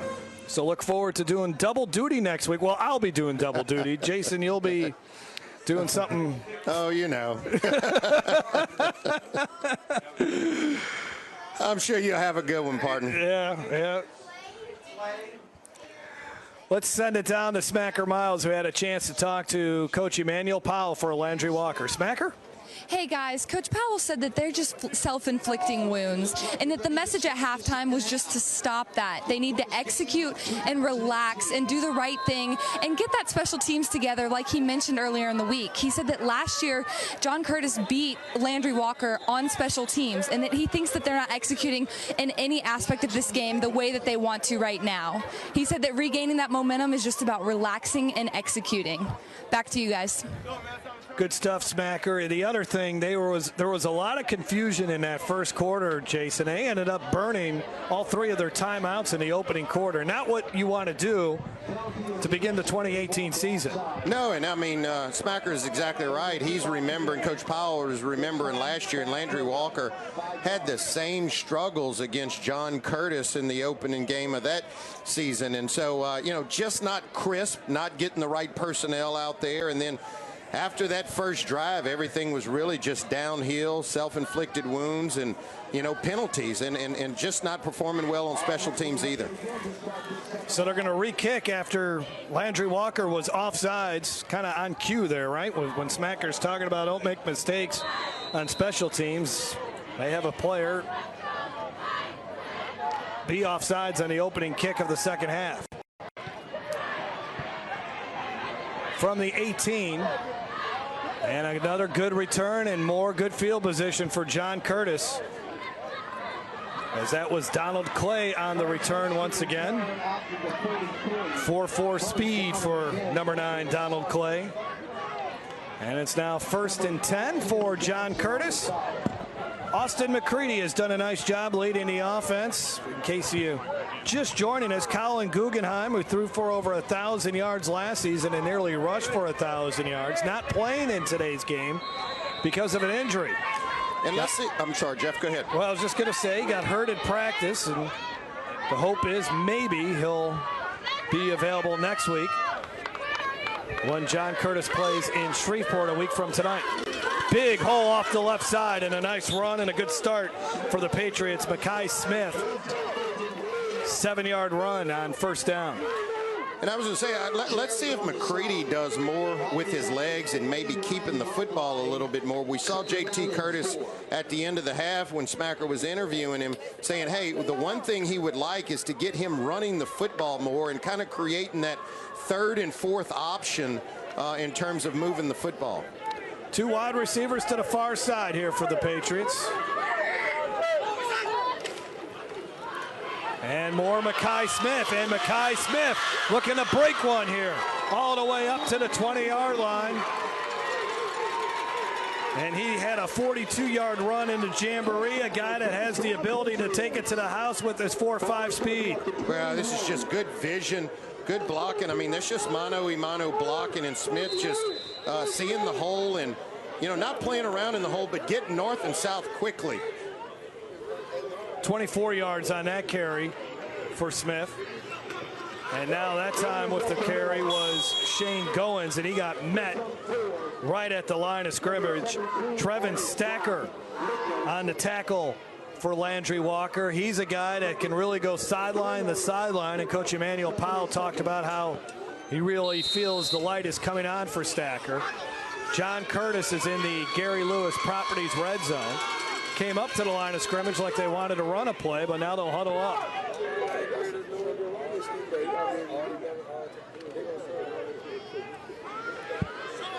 Second and 4.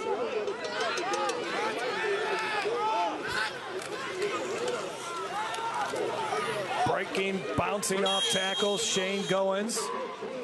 Finally got turned back by Stacker.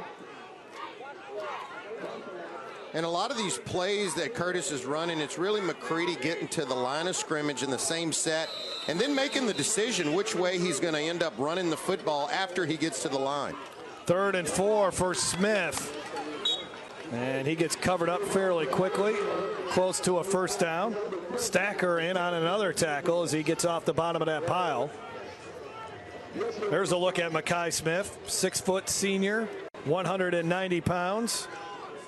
He's a really good-looking athlete, good-looking running back, runs hard.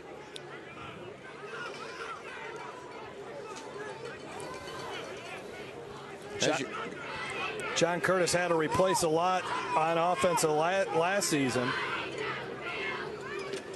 Had to replace all the running backs and wide receivers. They've looked good tonight. Tyrone Leggett was a really good player for him a season ago. Smith with the carry. And he's really become kind of the primary running back in this game, along with Corey Wren. Corey Wren had 82 yards rushing in that first half. And as Curtis rushed for over 150 yards in the first half, adding to that total here on the opening drive of the 3rd quarter. 2nd down from the 6.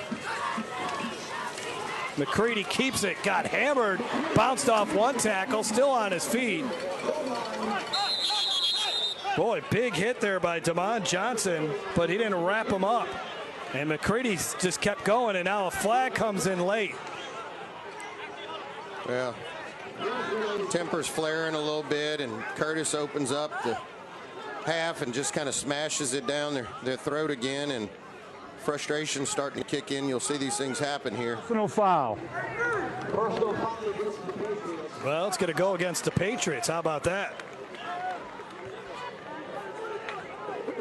They'll take away the 1st down run by McCready.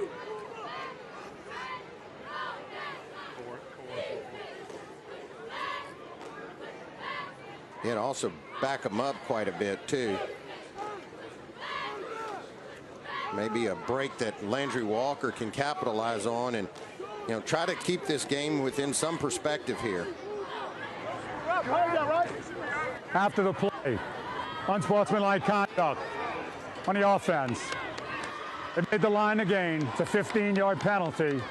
Curtis retained possession, first down. Well, JT Curtis can't be happy about that. Emmanuel Powell not happy how this night has developed for his team.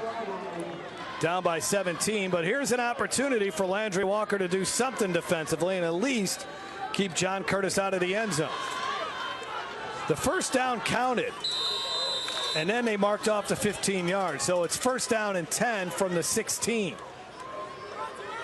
Since that penalty came after the play, and now Landry Walker jumps off sides. Just the nose guard there, just man, oh man. You know, you get a break and then you give it right back. Travis Compton jumping off sides.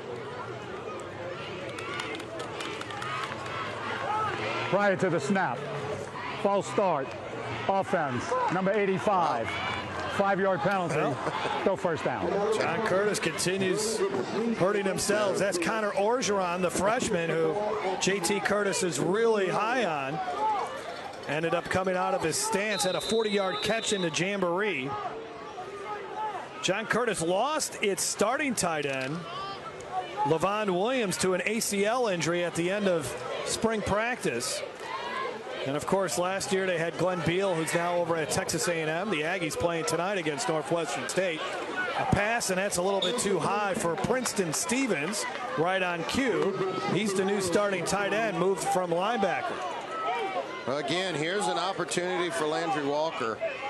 You know, incomplete pass. John Curtis really out of sorts. And remember, they had this football down on the goal line of Landry Walker, and you know, they've been moving backwards. So here's where Landry Walker really has to capitalize on defense.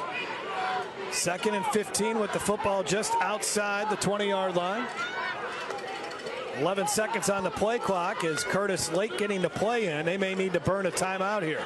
There's 5 seconds on the play clock, and now Austin McCready recognizes it, and the junior calls the timeout.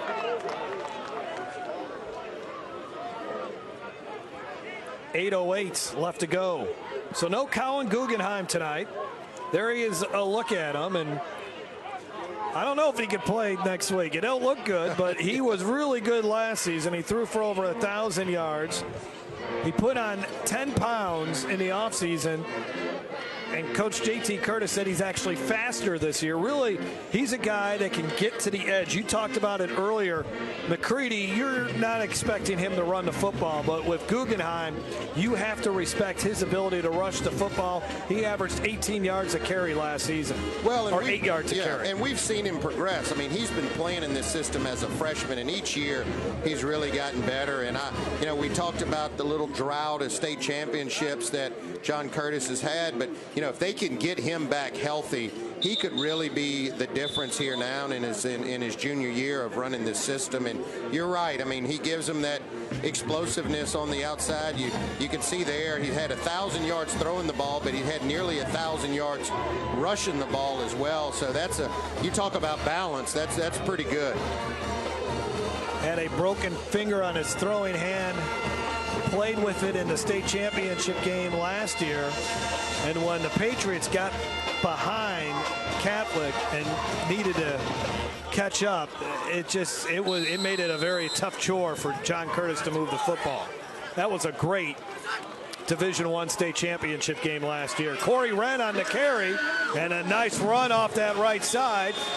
About a yard or two shy of the first down, exactly what John Curtis needed on 2nd down and 15. Yeah, and that's where you were hoping Landry Walker could kind of dig in a little bit and maybe prevent the big run there. But you can see just on defense, that looks like cramping, getting winded, and those guys they're just tired. They've been on the field almost the entire game. I believe, Jason, it's been since the first quarter since Landry Walker has had a first down.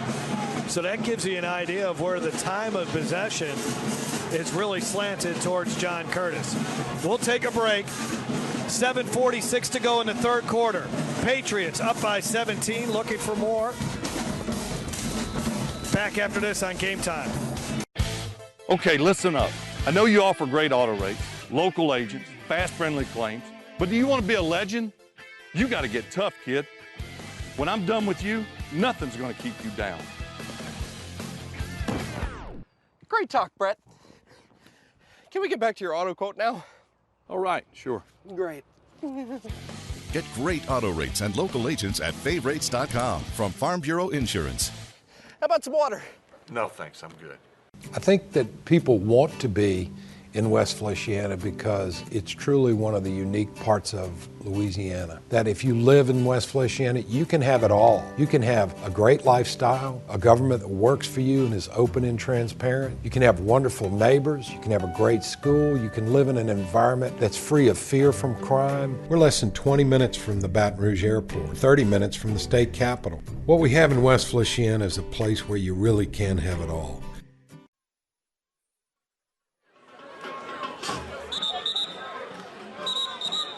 Third down and 3 here as we return to Behrman Stadium on the opening night of high school football in Louisiana. Jeff Palermo, Jason DeQueer, and Smacker Miles down on the sidelines for what promises to be another great 2018 prep season in the state of Louisiana. You're looking at a championship contender right there, and John Curtis playing with their backup quarterback, Austin McCready, and they haven't missed a beat.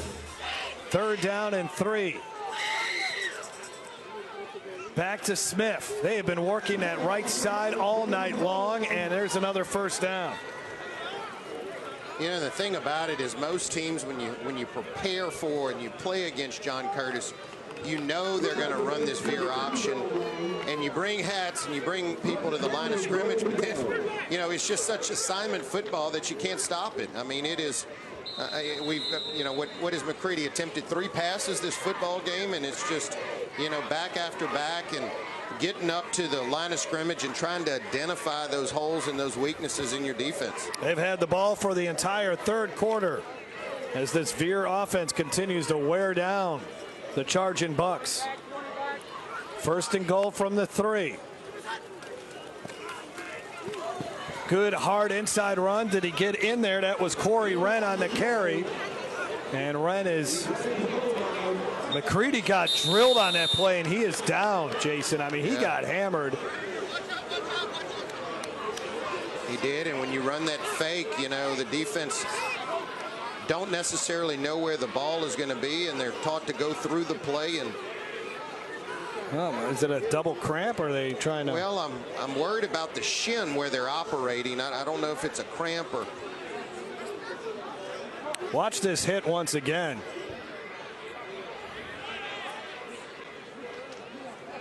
And again, see, they don't know if he has the football or not, so you're taught to drive through the quarterback. I mean, that's a completely legal play. I'm not exactly sure. I don't like the hovering over him after he hits him. Yeah, I think the way they're working, it's likely a cramp, but nevertheless, we're going to see who the third string quarterback would be, because he is going to have to come out, assuming they can get these cramps to go away. Robert Mitchell was the man who put the hit on McCready.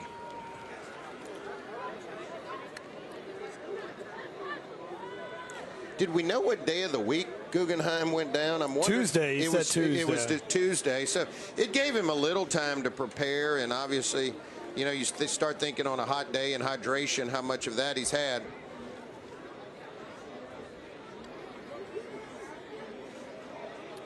Ankle gets turned around just a little. Wow. He's walking off the field, and we'll see how much Austin McCready is able to play here tonight. Well, and the other thing to keep in mind, if that's his right foot and his ankle, he's also the kicker, and so that might take him out of those duties as well. Second and goal from the 1-yard line now here for John Curtis.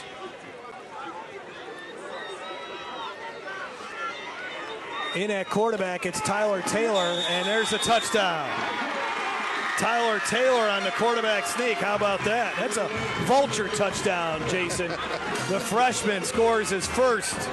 That's something he'll tell his grandkids, right? In my first high school game, I took it 100 yards on the first play, right? That's right. I mean, it's all I do is score touchdowns. All I do is, who was that? All I do is score touchdowns. Tyler Taylor gets into the end zone. Good for him. Freshman coming in and, again, just executing, running the system, good blocking, good up front push there, and putting another one in the end zone. Yeah, I think, though, the nerves there, even on hand, that's not a normal snap. You got to. The coach has called his own. Not only does he get out there, but the coaches call his number. And now let's see what they do on the extra point try. I think we're going to see Trey Norman. A little old school football here, yeah, right? There you go. And a little rubber band on the toe. Extra point's pretty good. But there was a flag. Delay a game on John Curtis. 5-yard penalty. We'll retry. Yeah. Now let's see what. see what his kind range of is. how much distance Trey Norman has here. Yeah, well, he's got a load coming through the football if he connects, that's for sure. Trey Norman's had a really good night tonight, and he's just a freshman. He's listed as 230 on the roster, Jason. I don't know about that one, man. Look, I know what I weigh, Jeff. So if he's 230, I'm 180, all right? He might have had a couple extra biscuits this morning, but I think he's a little over 230. But he's a heck of a football player. And he's not a bad. He just missed it to the left. Well, John Curtis having a lot of fun here tonight. They lead Landry Walker 29-6.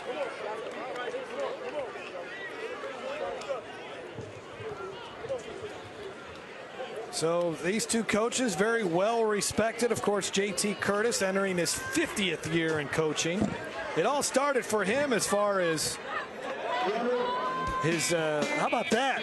All the way back when he was a 210-pound nose guard in the 60s.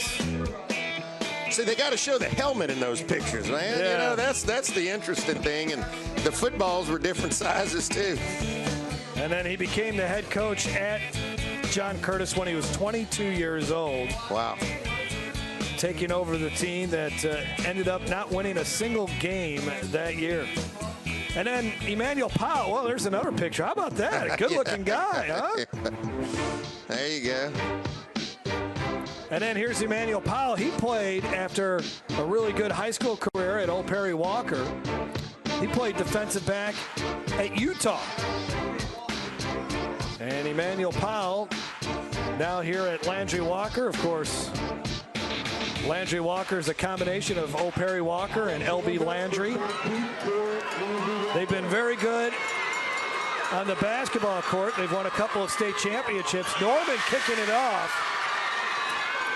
And it's going to be taken from the 11-yard line. Chad Alexander, it's been forever since he touched the football last. And he got maybe to the 23-yard line. Well, now it's time for Landry Walker's offense to at least get something going, some sort of momentum here. They got another big game next week when they have to play Ed-Nakar.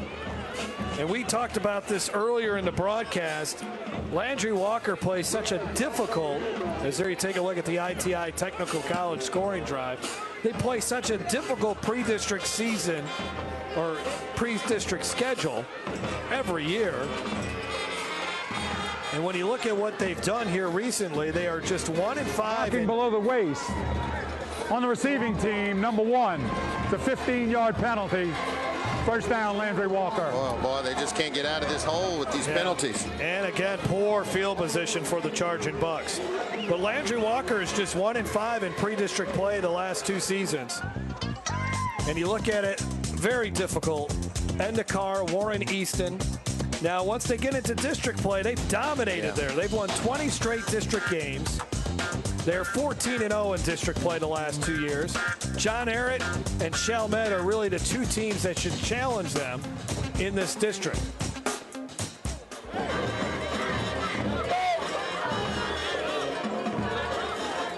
First and 10, just outside the 10. Cargo zips one over and another drop pass. And that's the other thing we're seeing. Landry Walker was catching everything on that opening drive, but Ramon McGrew, that's his second drop. He had the touchdown catch, but that ball was right in his hands. Yeah, I mean, they've had some opportunities, and when I tell you what, Cargo has time, he steps up, and that slant route has been there a couple of times. You know, for them tonight, we saw them convert on that on the first drive of the game, which led to a touchdown, and then subsequently we've had, you know, a fumble and another drop pass on the same play. McGrew, Griffin, Cargo, all those guys on that Landry Walker basketball team that's very good year in and year out. Again, lost in the championship game in a thriller last year, or earlier in March. Cargo with pressure from behind, and a diving grab by Griffin goes through his hands, or diving attempt anyways. 3rd and 10 quickly here. Well, again, just a little miscommunication. The timing was off, and, you know, Cargo's thinking that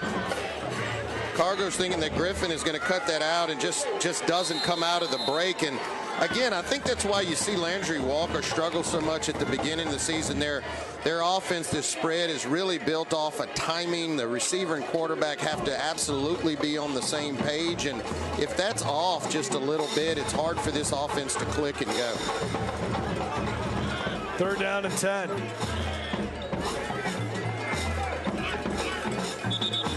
And now we got motion.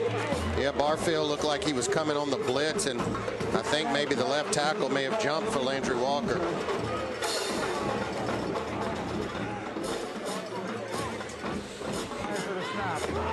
False start on the offense. Number 8, 5-yard penalty. Go 3rd down. That's McGrew. He's had a rough night ever since the touchdown catch. And he actually comes out of the ball game right now.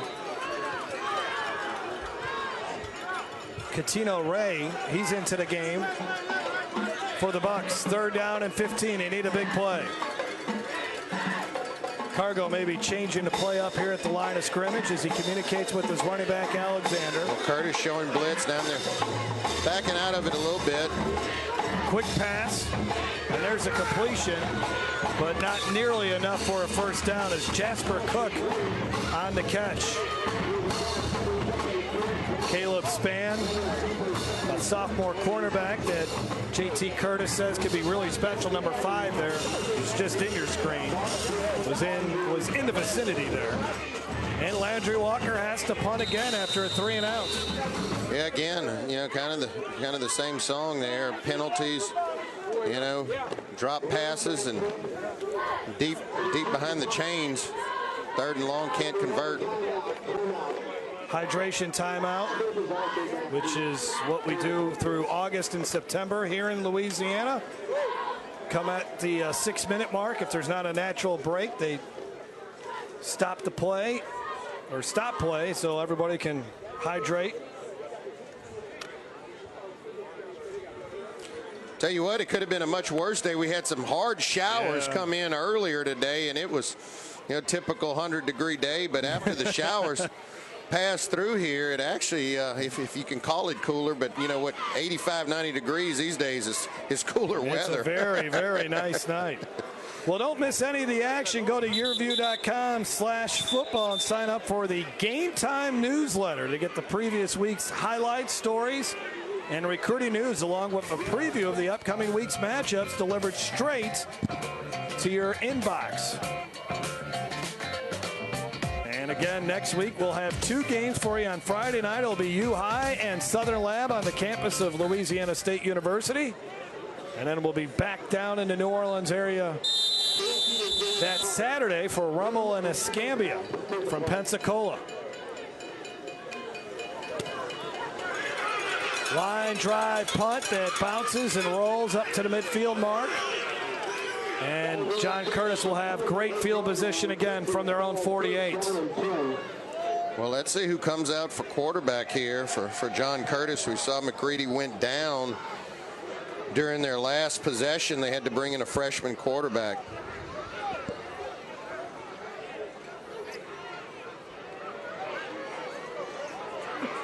McCready's back out there, limping back out there, but we'll see how much he goes here with 5:41 left to go in the third quarter.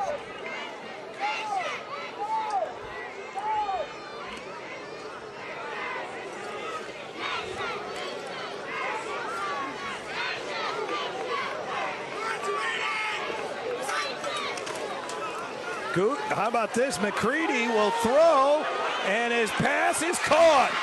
Lance Williams all the way to the 7-yard line as he got behind the charging Bucks secondary. Lance Williams, really good speed. He could go deep, and he showed it off right there. And you may have a late hit, too, on McCready, roughing the passer.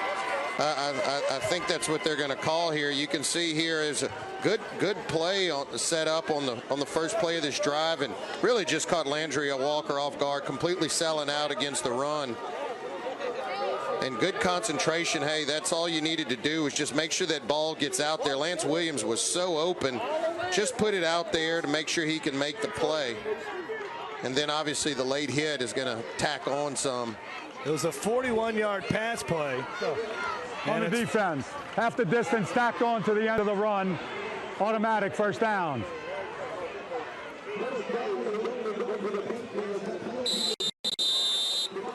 Well, and this is just a backbreaker here if John Curtis can convert on this. Now back out there, it's Tyler Taylor. Right up the middle, close to the goal line, but not quite in. Looks like a new back in there, might be pulled.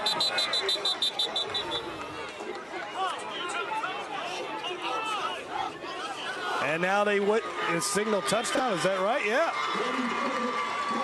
And that is another touchdown for the Patriots.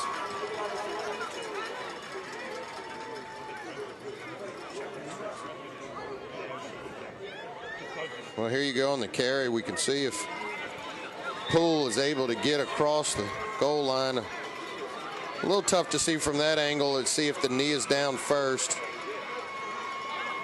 But obviously the officials have signaled, so it's a touchdown. They're still huddled up down there. I don't know if they're still deciding or disputing this deal. And now coming over to the sideline. Penalty. Poole had just one carry a season ago, and he gets one carry here tonight, and he finds the end zone. The touchdown is good. After the play, personal foul, unnecessary roughness on John Curtis. That penalty will be assessed on the kickoff. We'll retry.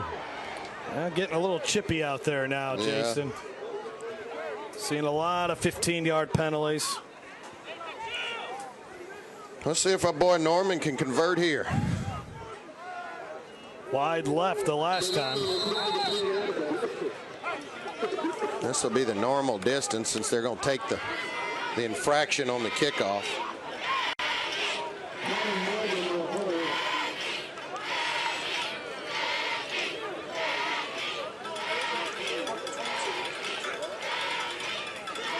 Oh, and they mishandled a snap.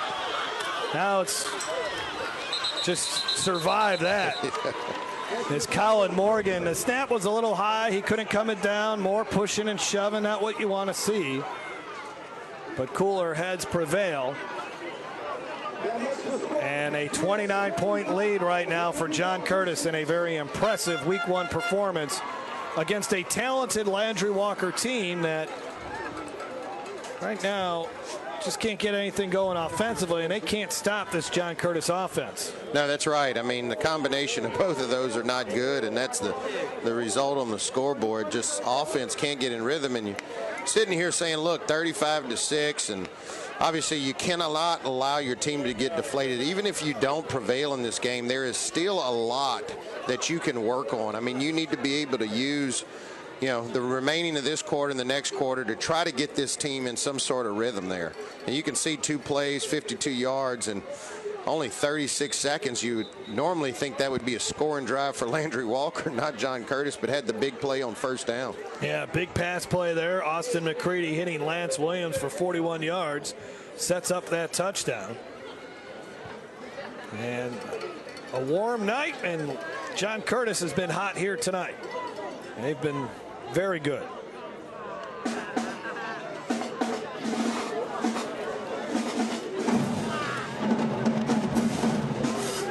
Well, here's an opportunity again. Look, they push back on the kickoff. They're, John Curtis's main kicker is out of the game.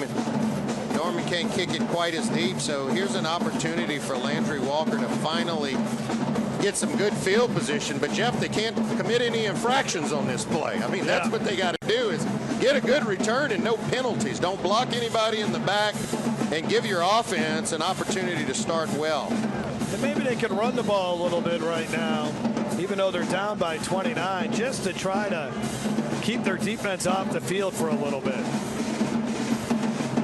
Norman has it teed up at his own 25. End over end kick. Takes a bounce. Oh, wow. And there's some room on this side. This is Alexander. Alexander gets the block he needed. Down the sidelines he goes.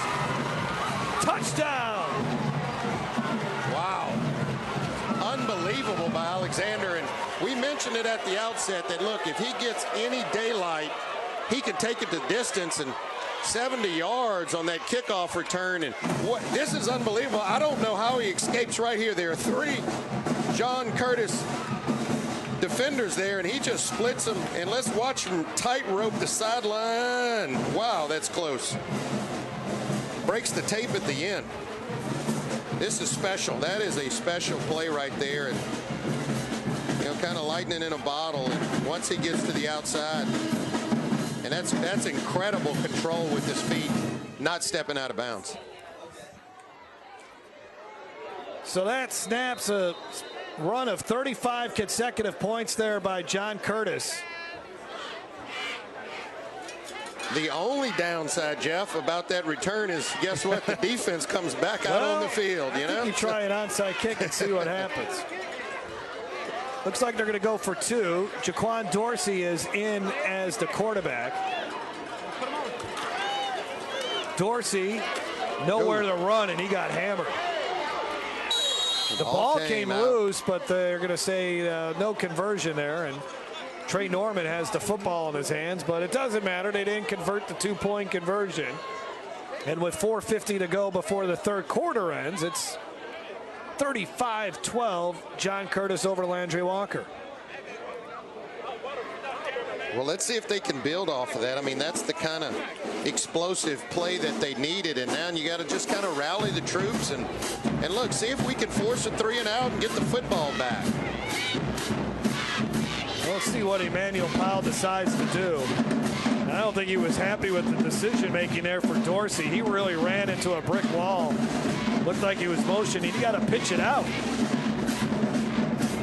Don't try to be the hero on that play. Yeah, and there's going to be a lot of film to be reviewed in this game. And you know, Coach Powell mentioned it at the outset. He knows they just needed to execute. I mean, just run their system and try to execute efficiently, and they have not been able to do that here tonight.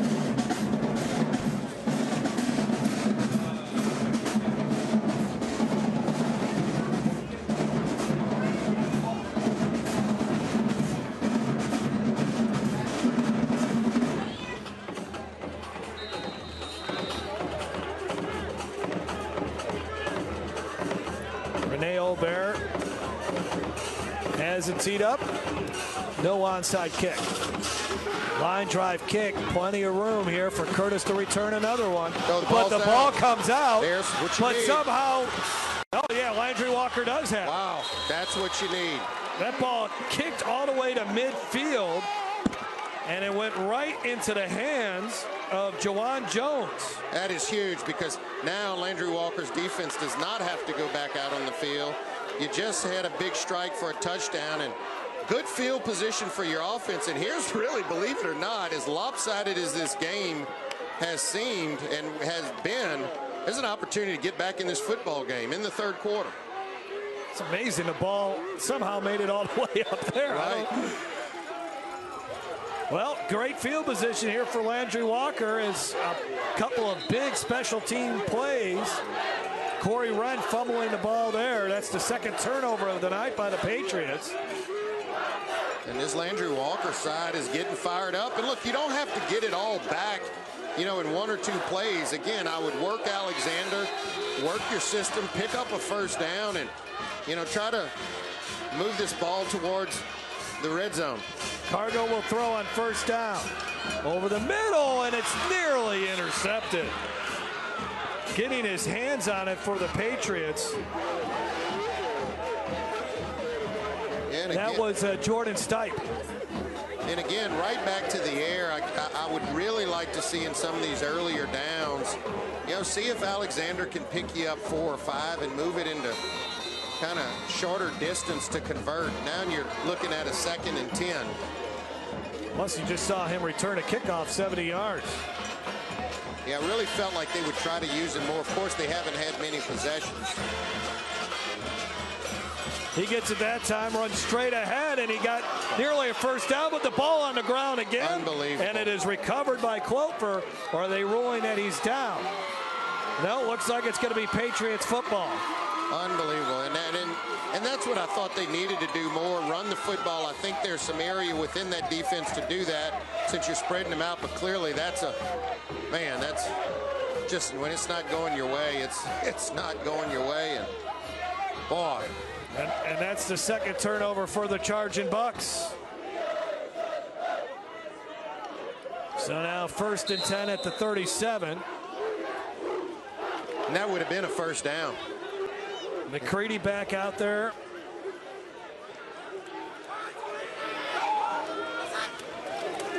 And they go to the ground with Wren, who just fumbled the ball, and Wren shows his ball security there, and he gets 7.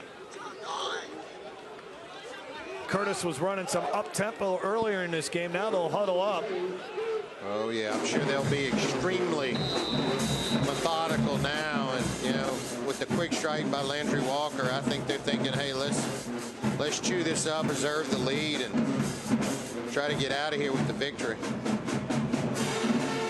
2nd down and 3 coming up.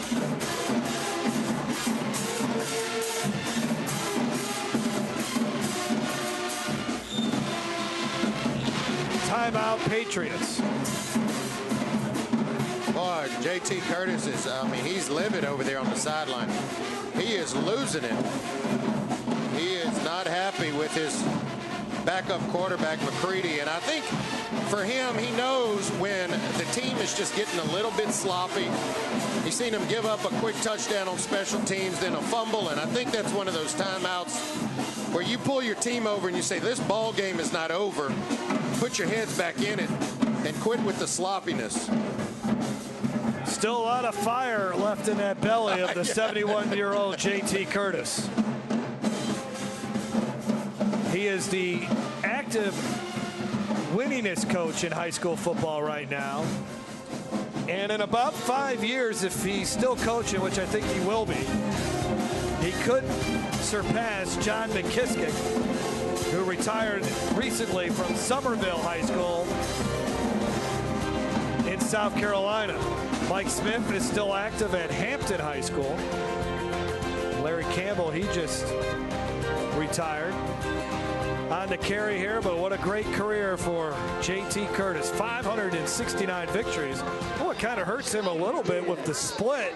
Yeah. And they're on the division side. That means you only get 2 playoff games. Before, you'd be able to rack up a few more victories under the old system. And when you talk to JT Curtis, he's never going to, I mean, talk about, hey, all the championships or the wins that he's accumulated. He's a team guy, but something tells me, Jeff, he knows about that 621 win mark. And, you know, I know he's not going to talk about it, but something tells me he knows that that's a goal of his.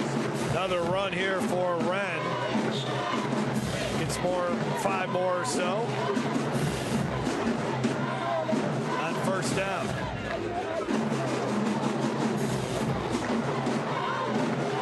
Well, when you look at Division I this season, and we're going to see Rummel next week on Saturday play Escambia. But you figure it might be Curtis and Evangel, and you can't count out the Catholic High Bears as well.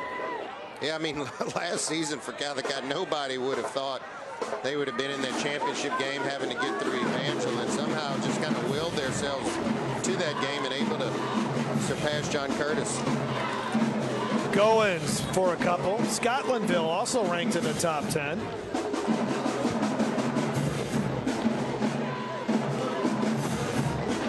But Curtis has won the Catholic League the last couple of seasons. And that certainly means a lot, even though they haven't won a state championship.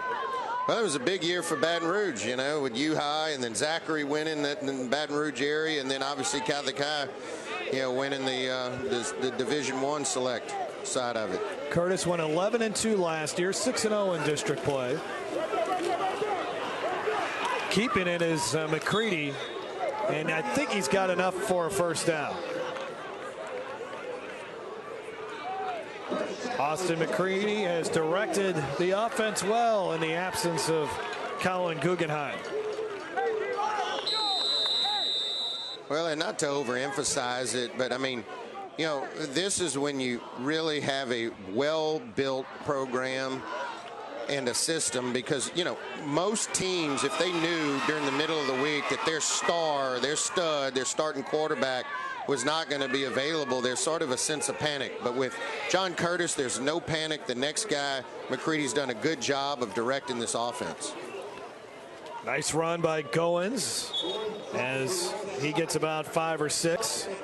Plus, you lose an extra day of preparation. I mean, they played on a Thursday night, and Wednesday's basically a walkthrough, so there really wasn't much time to really get McCready settled.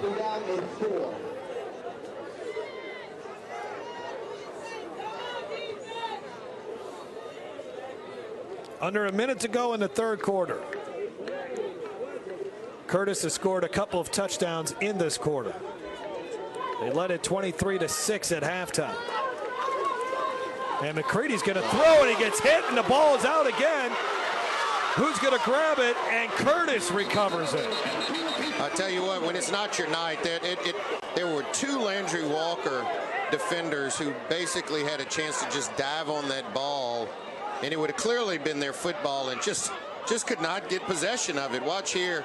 This ball just slips out of his hand, and right here, clear opportunity there for Landry Walker, and just unable to come up with the football. Travis Compton had a chance after Jodon Brown knocked it loose, but Corey Wren hustles back and gets on it. That might be the last pass play we see tonight for the Patriots, and that's the last play of the third quarter.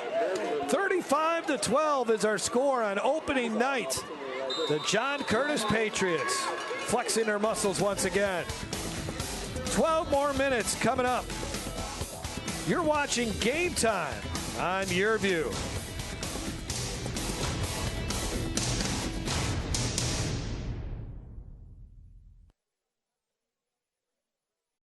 When I tore my ACL, I didn't think I'd ever be able to play soccer again. My doctor told me how important physical therapy would be, so I chose Peak. I'm glad I did. Now I'm stronger, faster, better than ever. Choose Peak. Choose Peak Performance Physical Therapy. When I get back to Baton Rouge, I get in my blues mobile and I drive right on down to Partner's Barbecue. And you know what I do? I get me some ribs, all tender too. Some baked beans, some potato salad, some smoked sausage. You got to come on down to Partner's Barbecue, yeah. That's what I'm talking about. Hey, Joe Martin here. You've seen our commercials over the years, and you may be wondering, what's in it for me? Well, ITI Technical College has been selected by Forbes magazine as a top 32-year college. But even more than that, the reason we do this is you. Our tagline is for a better life, and we mean that, for you to be able to have the life you've always dreamed about, to do the things for your family you've always dreamed about. And it can begin here, where we are dedicated to your success, because here at ITI, the reason we do it is you. Exercising is my life, so when I had to stop because of my foot and ankle pain, I was absolutely devastated. I chose Peak, and they taught me how to relieve the pain. They really do bring out the athlete in everyone. Choose Peak. Choose Peak Performance Physical Therapy. Set to begin the fourth quarter from Behrman Stadium in the West Bank of New Orleans area. John Curtis leading Landry Walker 35-12. Football at the 48-yard line after John Curtis jumped over that snake after the fumble, and they go right back to the ground. More of Mekhi Smith. Not a big backfield for John Curtis, but man, do they got some speed back there. Well, and toughness too. I mean, you see these guys, you know, they break tackles, they're constantly falling forward, and you know, all of those backs really complement each other. And you know, again, kudos to the staff at mixing them around and you know, giving them each opportunity. You got 3 or 4 backs, it's, you know, it's sometimes difficult to share the ball, but obviously when you keep it on the ground as much as John Curtis does, it's a little easier to do. And this offensive line has shown to be pretty good. Eric Bumgarden, right guard, competed in the state wrestling championships. Oh. Almost blocked on that punt. Fair catch signal. And that nice job there catching that one. Getting his hands on that football was Cardell Wallace, making sure that ball didn't bounce. And we already saw a great punt by McCready earlier that pinned Landry Walker back inside their own one. Well, 11:05 left here. If Landry Walker can hit on a big play, might make this thing interesting. Get within 2 if they're able to convert at least 2 possessions, if they're able to convert on the 2-point conversion. But the offense has just struggled after a really nice drive after the opening kickoff. Cargo was sharp early on, but his receivers haven't helped him either. They've dropped some passes. From the 12, Cargo's got a man in his face. Eludes the defender and then short hops the throw to Jasper Cook. And there is a flag on the play as well. Zechariah Blake got back there. And it looks like another illegal man downfield for Landry Walker.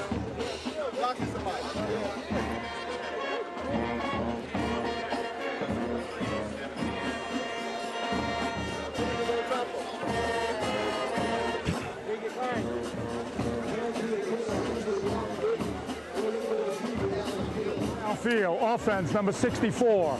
That penalty's declined. Second down. We've seen a couple of those penalties. J.T. Curtis closing in on victory number 570. And almost intercepted. That would have been a heck of a pick by Donald Clay. Kind of backpedaling. Cargo has shown that he's got a good arm. He gets some zip on it. Looks off the defender. And that was nearly a great interception by the SMU commitment. Yeah, and that's good. Just kind of feeling where that receiver is in the zone, and you know, really kind of just putting himself in position to make a play, kind of reading where Cargo was going to go with that football. But you're right. I mean, Cargo's got a big time arm when he steps up in the pocket, and that was a tough throw to kind of try to get it over Clay's head and into the receiver. Whistles.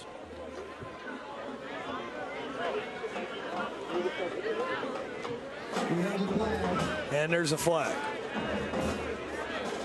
I didn't see where the flag fell.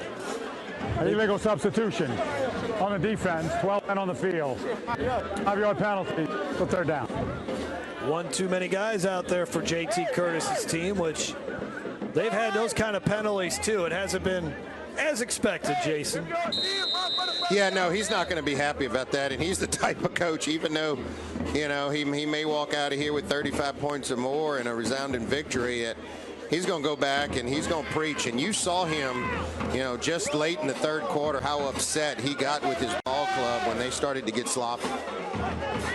3rd down and 5. Cargo trying to convert here. It's been a while. And there's a catch by Dawan Griffin to the 34-yard line, and now a couple of Patriot defenders still down on the ground after that. Donald Clay slow to get up, but he is back up. And we have another Patriot defender who's having a hard time getting back up. And it looks like Colin White, 54, down. And I did not see them make really any big contact on that play, but ultimately went down to the ground. I don't know if that's typically a sign of cramping, and that may be what it is. And we've seen a lot of that. You know, as hot as it is here in South Louisiana this time of year, you got to make sure you're plenty hydrated. Oh, there you go. Smith and Clay did actually collide there, trying to miss each other, and probably where the injury set in.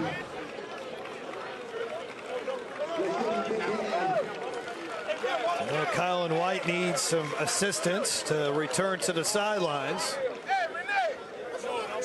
Well, that's the other thing, you know, John Curtis is trying to do is make sure they get out of here healthy. We've told you about Guggenheim, and looks like they may have lost Ogeron, and well, they did for this game. Don't know how serious that injury is. I believe that is the first down for Landry Walker since the first quarter. I don't recall another one. No, I mean, you just had the big touchdown run on the kickoff, but outside of that, hadn't been able to put a first down together. Yeah, 4 first downs in the first quarter, and that was all on the opening drive. And Chad Alexander has seen very few carries in this game because the offense hasn't been on the field, and Landry Walker has opened up a big lead, or excuse me, Curtis has opened up a big lead here. 2nd down and 7. And I know they got behind early, but I'm still shocked that they did not try to use Alexander more. And I think that has led to some of the 3 and out and some of the, you know, being behind the chains, unable to convert. Cargo. And finds another man open. Jasper Cook, who takes a big hit once he gets into Patriots territory. Dominic Brown with a good tackle there. Well, that deep slant route has really been there for Landry Walker all night. You've seen him able to convert a couple of times here lately, but just unable to convert earlier in the football game. But that has been open. That's kind of been their bread and butter play.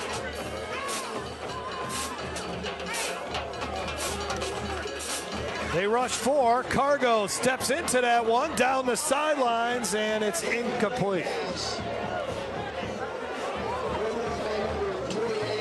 On the coverage was Jordan Stipe, as Dywan Griffin was running the go route along the sidelines.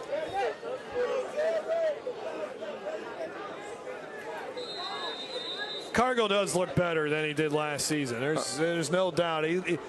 I don't want to say it's night and day, but it's close to that. I mean, he looks like he just did not look very sure of himself at all early on last season. And he wasn't. I mean, you can see the maturity, the growth, stepping up in the pocket, and he's had some really good moments here tonight.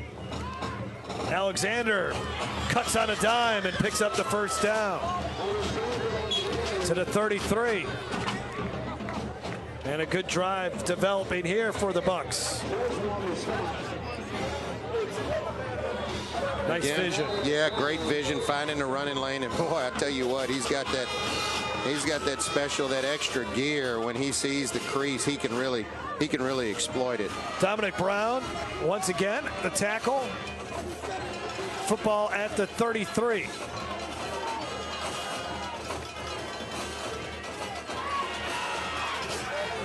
And had a man open, but incomplete. And there is a flag on the field as well in the vicinity where Cargo was hit. Yeah, I think they're going to get a rough in the passing here. And Cardell Wallace was the intended receiver.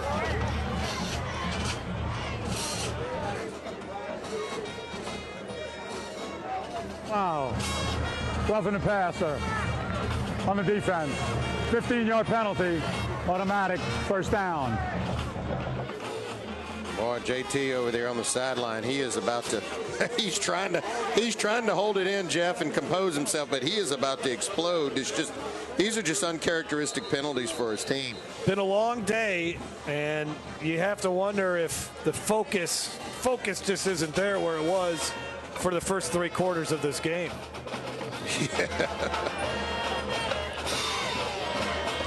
Cargo will give it to Alexander. That time, no running room for him. Only a yard or two. Coming off the bottom of the pile for Curtis, Joseph Kreger lost his helmet, so he'll have to sit out this play. A yard, that was it. Trey Norman back out there. Colin Rome also hustling onto the field.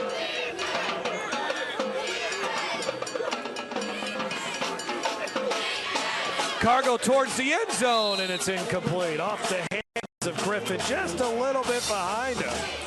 Yeah, that's one he should have converted. I know he's going to be upset with himself, but this one was a little high and wide, and Griffin was again open on that sort of quick slant route and just needed to step in and complete this one. You can see here, just sailed on him a bit, and really no way for Griffin to come down with that football. 3rd down and 8.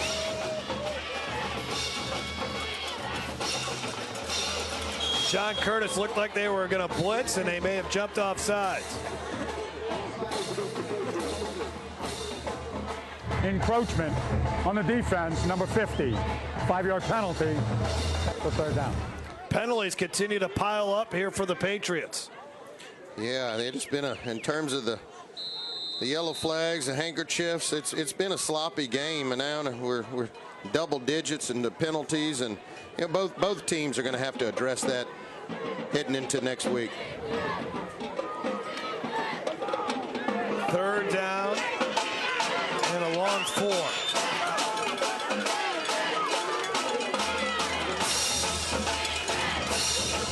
Alexander carries a couple defenders. Very close to the 1st down marker. Antonio Alexander tackles Chad Alexander. And he did get enough for a 1st down, so it's 1st and goal. Cargo has 1 touchdown pass on the night. Can he double that total here with 7:40 to go in the game? Alexander looking for his second touchdown of the season. Got close to the goal line before he fell down. Well, and this is more of what I thought they would be doing throughout the game, using number 4 a lot more to get this offense going. And how about this? They're going to take the snap from the center, Jason. Yeah. This is what you've been talking about for 4 years now. Yeah. And they push him into the end zone. Cargo gets in there. And it worked, you see. They didn't lose any yards. They didn't, they didn't fumble. Might be Jason DeQueer's biggest pet peeve to watch a spread team get inside the 1 and not punch it in.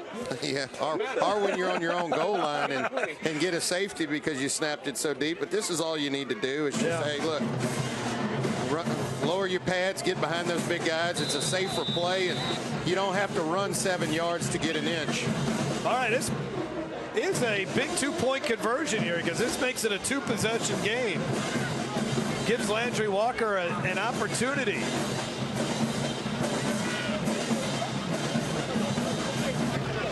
Cargo will try to run it in. No one's there. Flips it over to Alexander. Drops it. Wow. It was there. What a job improvising by Cargo. Alexander was in the end zone, but flat out dropped it.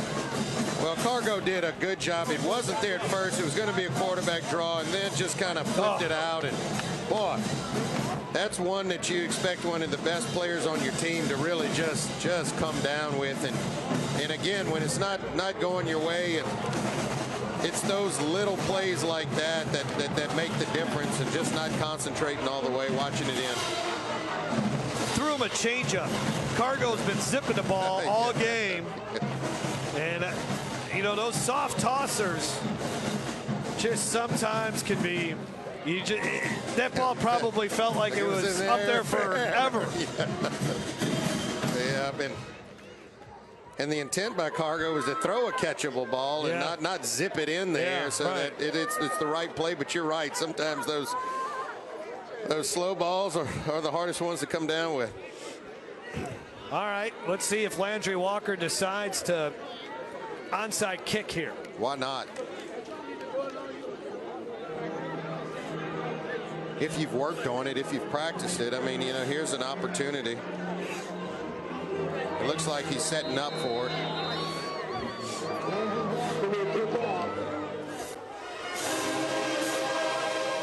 Here we go. And it is handled by Curtis at the 38. Game time on YurView Louisiana. Thanks to Louisiana Lift for their support of this telecast, specializing in customer service on equipment, rentals, parts, and training. Louisiana Lift has been serving its customers since 1980. Check them out online at lalift.com or call their Baton Rouge office 753-5700. The New Orleans area office is 504-463-3400. Louisiana Lift, they're always on call. From the 38-yard line, John Curtis takes over. And the handoff to Mekhi Smith. Smith picks up about 8. Mekhi Smith and Corey Wren. It's a very good 1-2 punch in that John Curtis backfield. Yeah, it is. And I mean, you know, those are going to be the main backs, Wren and Smith. But then, you know, you've got another couple that can come in and complement them as well. We saw Goings will come down on goal line packages, short yardage distance. 2nd down and 2.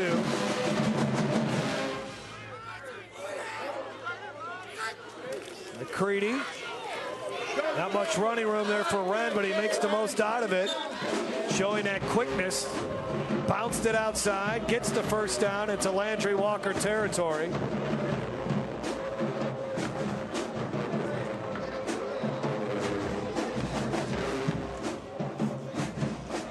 Corey Wren, a guy is only 5'7", 165 pounds. JT Curtis told us really trying to become more of a physical runner. They just don't have that big guy that they can hand the football off to in short yardage situation. Wren trying to show that he's versatile, running it in between the tackles and outside of the tackles.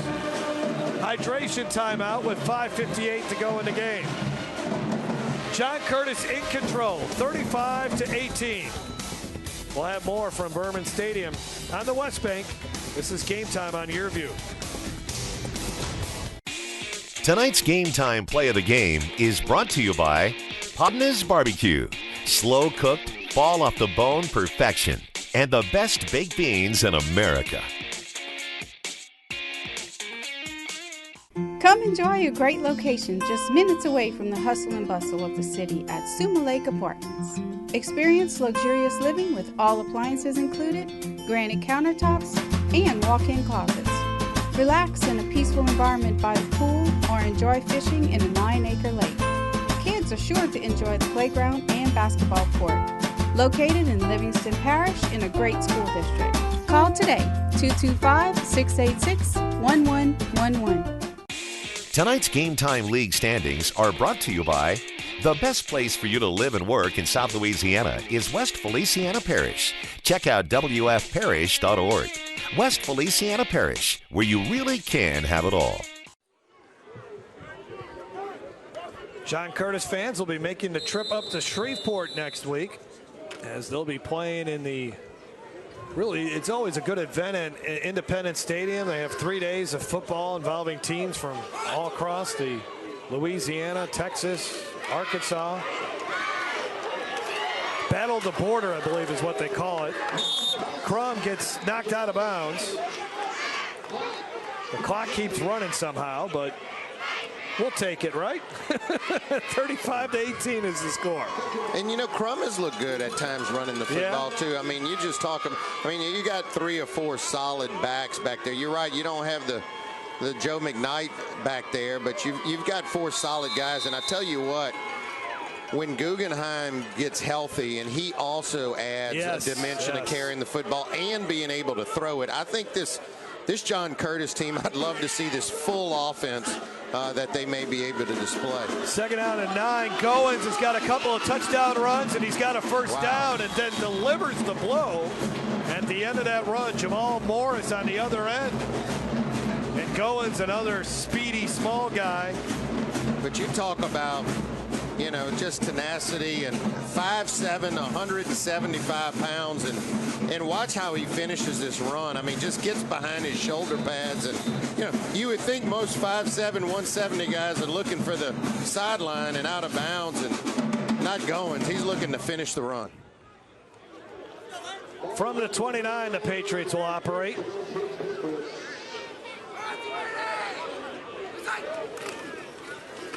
McCready that time waited to give the ball to Goins, but nowhere for him to run, only 2 yards. One of the few times Landry Walker able to stop the run right at the point of attack. Travis Compton. Good evening and welcome to the Louisiana Lottery Show. Here are tonight's winning numbers. Play Crossword Multiplier for the lottery. Win up to $30,000. Pick up Crossword Multiplier at any lottery retailer. Thank you for tuning in and playing. All drawings are witnessed by a legislative auditor.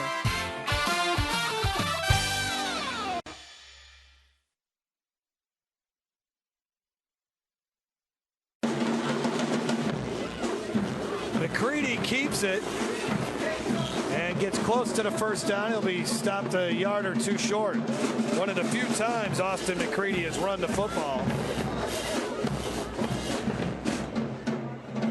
Yeah, and it's just assignment. I mean, you've got to. John Curtis is looking to exploit every little gap, and then when you think you have gap control sound, then that's when they run the option to the outside, and they're waiting for you to line up, and then they just kind of read off of where you're positioned and where you're aligned in those gaps, and then that's when McCready makes the call.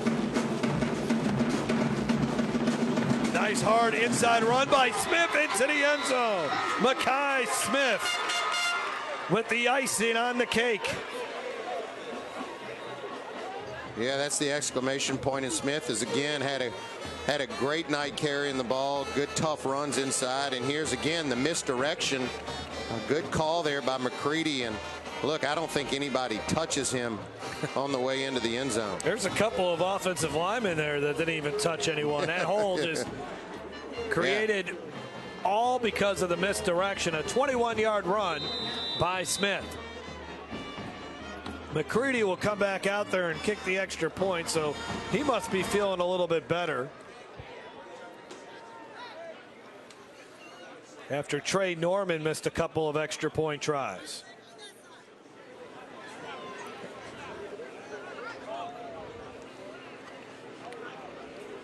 And movement on the left side. And an emphatic block.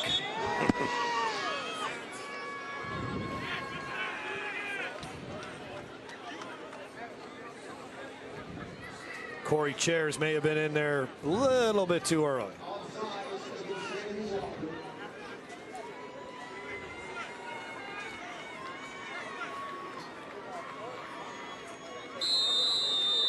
So they'll set it up again here. They got to get the football up. Missing one important ingredient.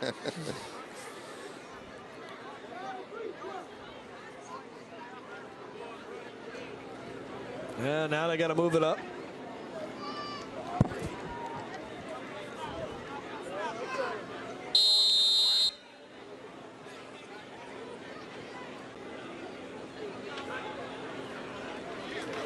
Oh boy, another flag. Well, we might be moving in on our record. I think it was 10:30, 10:45.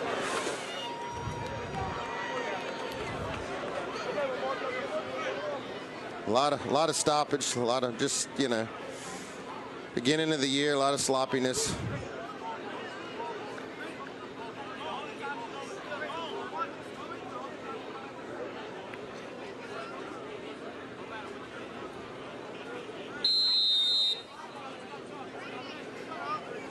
Ball pretty much inside the 1 yard line now after all this.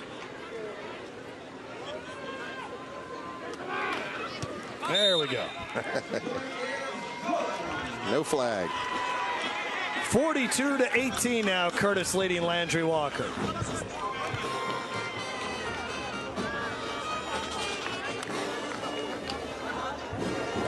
John Curtis, 1-0 after losing to Catholic High in the state championship game last year. There was another impressive stat here let me see if I can find it as far as back-to-back losses. It's been a while since they've done that, where they've had back-to-back losses. 1974, Jason, was the last time they've had they've lost back-to-back games. That's a heck of a stat. That is. So next week it's going to be Bishop Lynch out of Dallas. Again, they'll play that game in Shreveport, and that'll be on Thursday night, part of the battle on the border.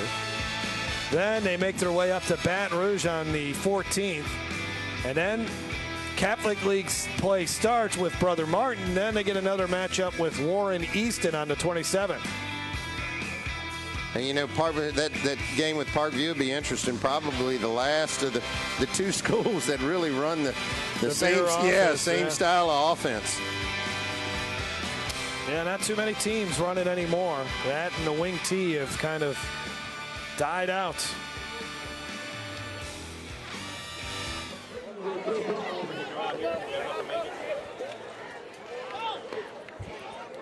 Again, next week we'll have two games for you. One on Friday night, we get a chance to see University. Many feel they are the best team in the state. They'll be taking on a very talented Southern Lad team led by Cardell Thomas, the LSU commitment, one of the top offensive linemen in the country. And then Saturday, we make our way into Jefferson Parish for Rummel versus Escambia. Tried to do that game last year, but it was a hurricane that made its way towards Pensacola. Ended up doing St. Aug and begins with I don't know why I'm drawing a blank. There's a look at the Monogram Express scoring drive. De La Salle. I knew it was going to come to me. That's right. You did it. Tulane Stadium. Yeah, we did it. I did not make it back from the hurricane. That's right. But we did do St. Aug Jesuit over in the Baby Cake. No games at Baby Cake Stadium this year. They didn't get enough games or teams to agree to play there. I know Curtis played a lot of their home games there. Sure. This is a home game for Curtis. Even though we're playing where Landry Walker normally plays its home games. Cargo to throw. Instead, he just flips it out, and chance to get some yards after the catch here for McGrew, all the way up to the 50-yard line. Ramon McGrew had the touchdown catch early on in the game. Gets the ball all the way up to the 49-yard line. Nice job of improvising again by Cargo. Another big play, and again, a chance to just, finish the game strong, try to have some momentum going into the next week, make the score a little more respectable here. Just finish with some pride. From the 49, Cargo. Incomplete. Another drop pass, this time by Jasper Cook. Boy, the receiver's going to need to work too this week. I mean, he's had a tough night at times, but he's thrown some really good balls in there. And, those are balls that you just have to come down with in this offense. And, you got to convert, move the chains. And too many drops. Cook will exit the football game.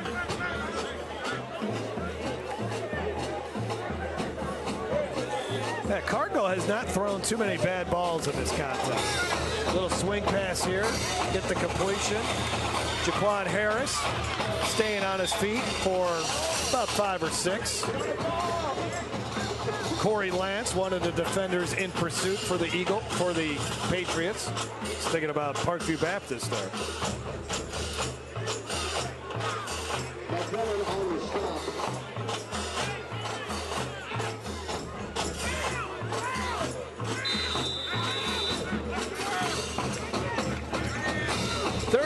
5 for Cargos. We're underneath 2 minutes. High snap. Picks it up on a bounce. Now he'll just heave it downfield. Jump ball. Batted around. Incomplete. Well, it was exciting. That was a fun play. Running all the way down there and hoping to make something special. Trying for a second touchdown catch of the game was McGrew. Well, Jeff, has there been a smacker sighting? I mean, it's the first game. Congratulations to her. It's been quiet the rest of the night. You didn't run her off, did you? No. And I'll tell Smack, not every game is 3 hours long either. They speed up after the first one. Cargo throwing to the near side. There's a nice catch by Griffin. Shakes one tackler, shakes another one. And now he doesn't have the first down anymore. Now he's got the first down. And he's going to run out of steam here eventually at the 23-yard line. Well, look, they're going to go out with a bang here, man. But trying to make things happen. Yeah, reverse field, probably lost 20 yards and then had to pick it back up.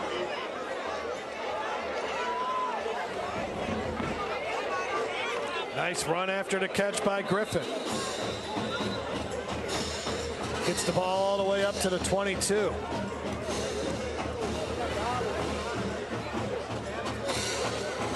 Let's see here. A minute. Can they put it in the end zone? Can they convert? Cargo will hand it off. That is not Alexander. Into the ball game for the Bucks. On that carry was Jonathan Mosley. Timeout. Bucks call timeout here as they're hoping to punch it into the end zone.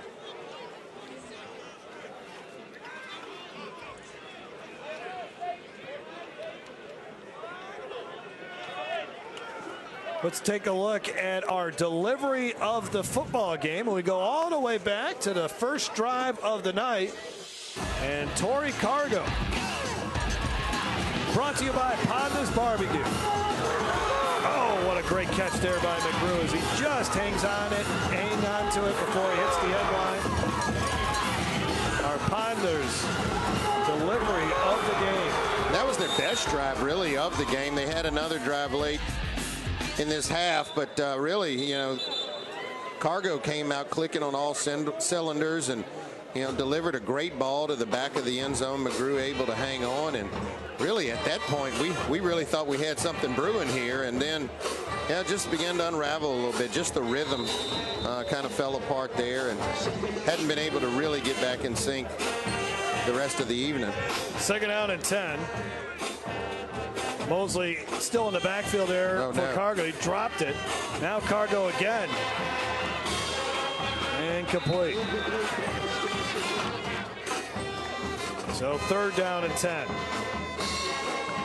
I wonder if Torrey Cargo is good at improv, because he's he's had to make some things up. But well, he's also what, the point guard? Is he the point guard? Shooting guard. Shooting guard. Okay, well he's used to having the ball in his hands. Yeah.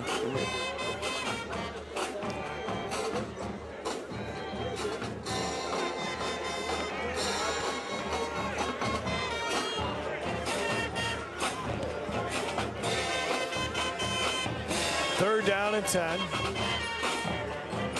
Oh, wow. Another bad snap. And Cargo retreats all the way to his 42. I guess he's just going to try to run it here. Gets shoved out of bounds by Jashawn Williams. Back up inside linebacker. Fourth down for Landry Walker. 4th and 10. He got back to the line of scrimmage.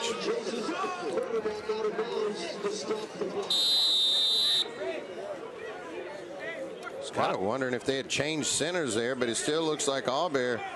Yeah. But the last couple have just been way off target, almost kind of deja vu to last year when they were having trouble snapping the ball.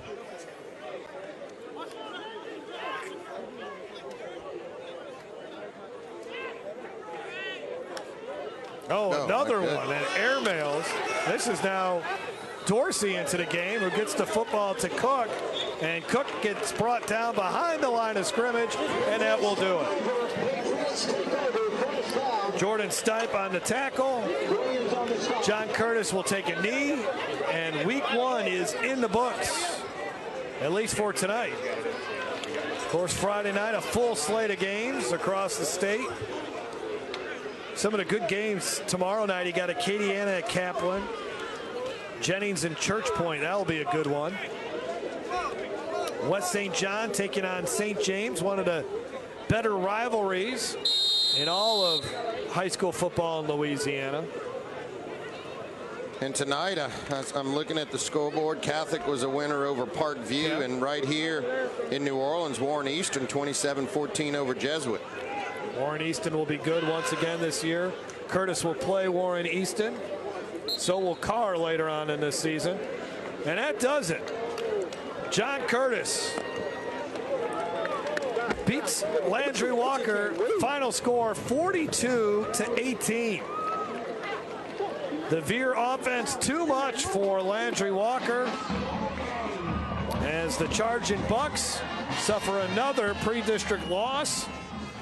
But Landry Walker is a team that, as the season gets going, they get better. And that will be the case again here this season. And so will John Curtis. That's what's the scary part about the Patriots. They got to get healthy. They obviously got to get Guggenheim back. And then the other thing, losing Orgeron early in this game, Colby Orgeron. The Tulane commitment went down with an injury early on in the contest. In fact, I think on the first drive of the night. It was. Got to get him back healthy. You got to get your quarterback back healthy. And, you know.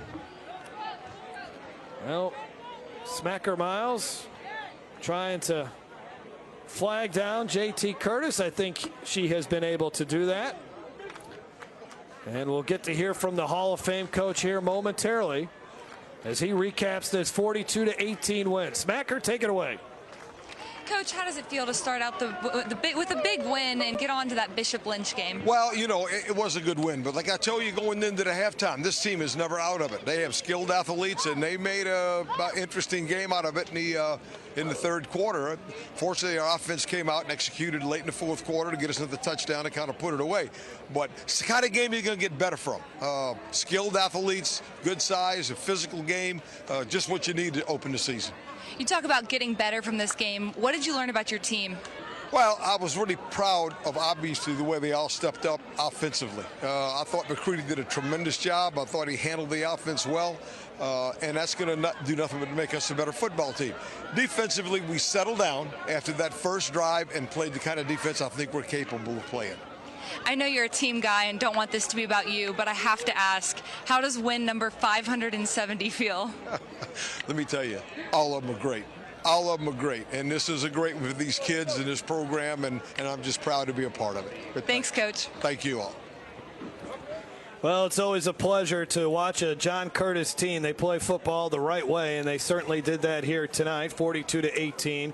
It will be a learning experience for both of these teams, two teams that will make a deep run in the playoffs once November rolls around. But for tonight, John Curtis, the superior team, beating up on Landry Walker. But I think Landry Walker, they have something to build on. They got a quarterback in Torrey Cargo. I'm not comparing him to Keaton Thompson, but he's got a good arm. He makes good decisions. Can improvise a little bit. His receivers just need to catch the ball and mix in a little Chad Alexander, and this Landry Walker offense will be really good by the end of the year. Yeah, no, I mean, JT Curtis identified that, hey, they've got Landry Walker has great athletes out there, particularly at the skill positions, and, you know, complemented by an excellent running back in Chad Alexander. They just got to, you know, with these spread teams, and we see it with Landry Walker, it just takes a while for them to get in rhythm. It takes them a couple games to get going, and towards the middle and later in the season, you know, they're in that rare season form. And then, yeah, with John Curtis, I mean, Guggenheim gets healthy and Ogeron back healthy. I think, you know, they obviously are going to make a deep run, and who knows, they may come up with that state championship this year. Final score again from Behrman Stadium, 42-18. We'll wrap things up from the West Bank when we come back. This is Game Time on YurView.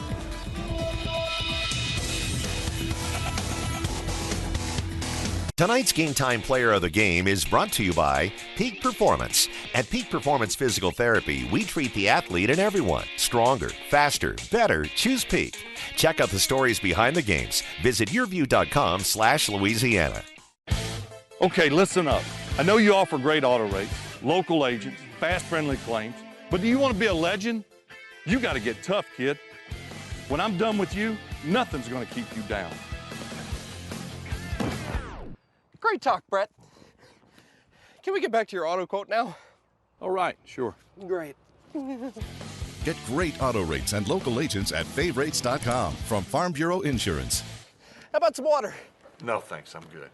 I think that people want to be in West Feliciana because it's truly one of the unique parts of Louisiana. That if you live in West Feliciana, you can have it all. You can have a great lifestyle, a government that works for you and is open and transparent. You can have wonderful neighbors. You can have a great school. You can live in an environment that's free of fear from crime. We're less than 20 minutes from the Baton Rouge Airport, 30 minutes from the state capitol. What we have in West Feliciana is a place where you really can have it all. When I get back to Baton Rouge, I get in my blues mobile and I drive right on down to Partner's Barbecue. And you know what I do? I get me some ribs, all tender too. Some baked beans, some potato salad, some smoked sausage. You got to come on down to Partner's Barbecue, yeah. That's what I'm talking about. Wrapping things up from Behrman Stadium after John Curtis defeats Landry Walker by the final score of 42-18. Let's take a look at our player of the game. A lot to choose from, a lot of good things, especially from the Patriots. But how about Jaden Barfield? He really played really well in this game. Quarterback sack, a fumble recovery, 6 solo tackles on the night. Yeah, he really set the tempo for John Curtis on defense. You can see it's just flying around, helmet everywhere, making big plays, jarring the ball loose at times, and just being in the right place at the right time, and really set the intensity for John Curtis on defense. Yeah, we didn't talk much about John Curtis's defense tonight, but I thought they played really well. They clamped down on Landry Walker after that initial drive, suffocated them, did the same thing last week in the Jamboree against Covington. So there's so much talk about the veer offense that the Patriots run, but they got some good defensive players. Yeah, they began to dial up the pressure, started to make Cargo uncomfortable after that first drive, and then making sure they kept those skilled wide receivers in front of them. And then when they did come down to really bringing helmets to the football, they did a good job on defense tonight. Good job for John Curtis as they defeat Landry Walker 42-18. So that will do it for our broadcast, but first let's take a look at the final stats in this one. The rushing yards, Patriots as usual dominate with that. Each team had a couple of turnovers. I think a key stat was the third down conversions. Charging Bucks never able to really keep the chains going, while the Patriots did a nice job, as they normally do once they get in those manageable third down situations. So that will do it for our broadcast here tonight. Again, John Curtis victorious, 42-18. Want to thank everyone involved. Our producer, Ken Galloway. Eric Coleman, the executive producer of Game Time. Our director, down in Washington. Want to thank our statistician, Richie Weaver. So for Smacker Miles, Jason DeQuare, I'm Jeff Palermo. Next Friday, U-High and Southern Lab from the LSU campus. Until then, have a great week, everyone. This has been Game Time on YurView. Game Time on YurView was brought to you by Louisiana Farm Bureau Insurance, ready to serve you with auto, homeowners, life insurance, and more. Real service, real people. West Feliciana Parish. The best place for you to live and work in South Louisiana is West Feliciana Parish. Check out wfparish.org. ITI Technical College, your key to a better life. And by Peak Performance. At Peak Performance Physical Therapy, we treat the athlete and everyone. Stronger, faster, better. Well, I've had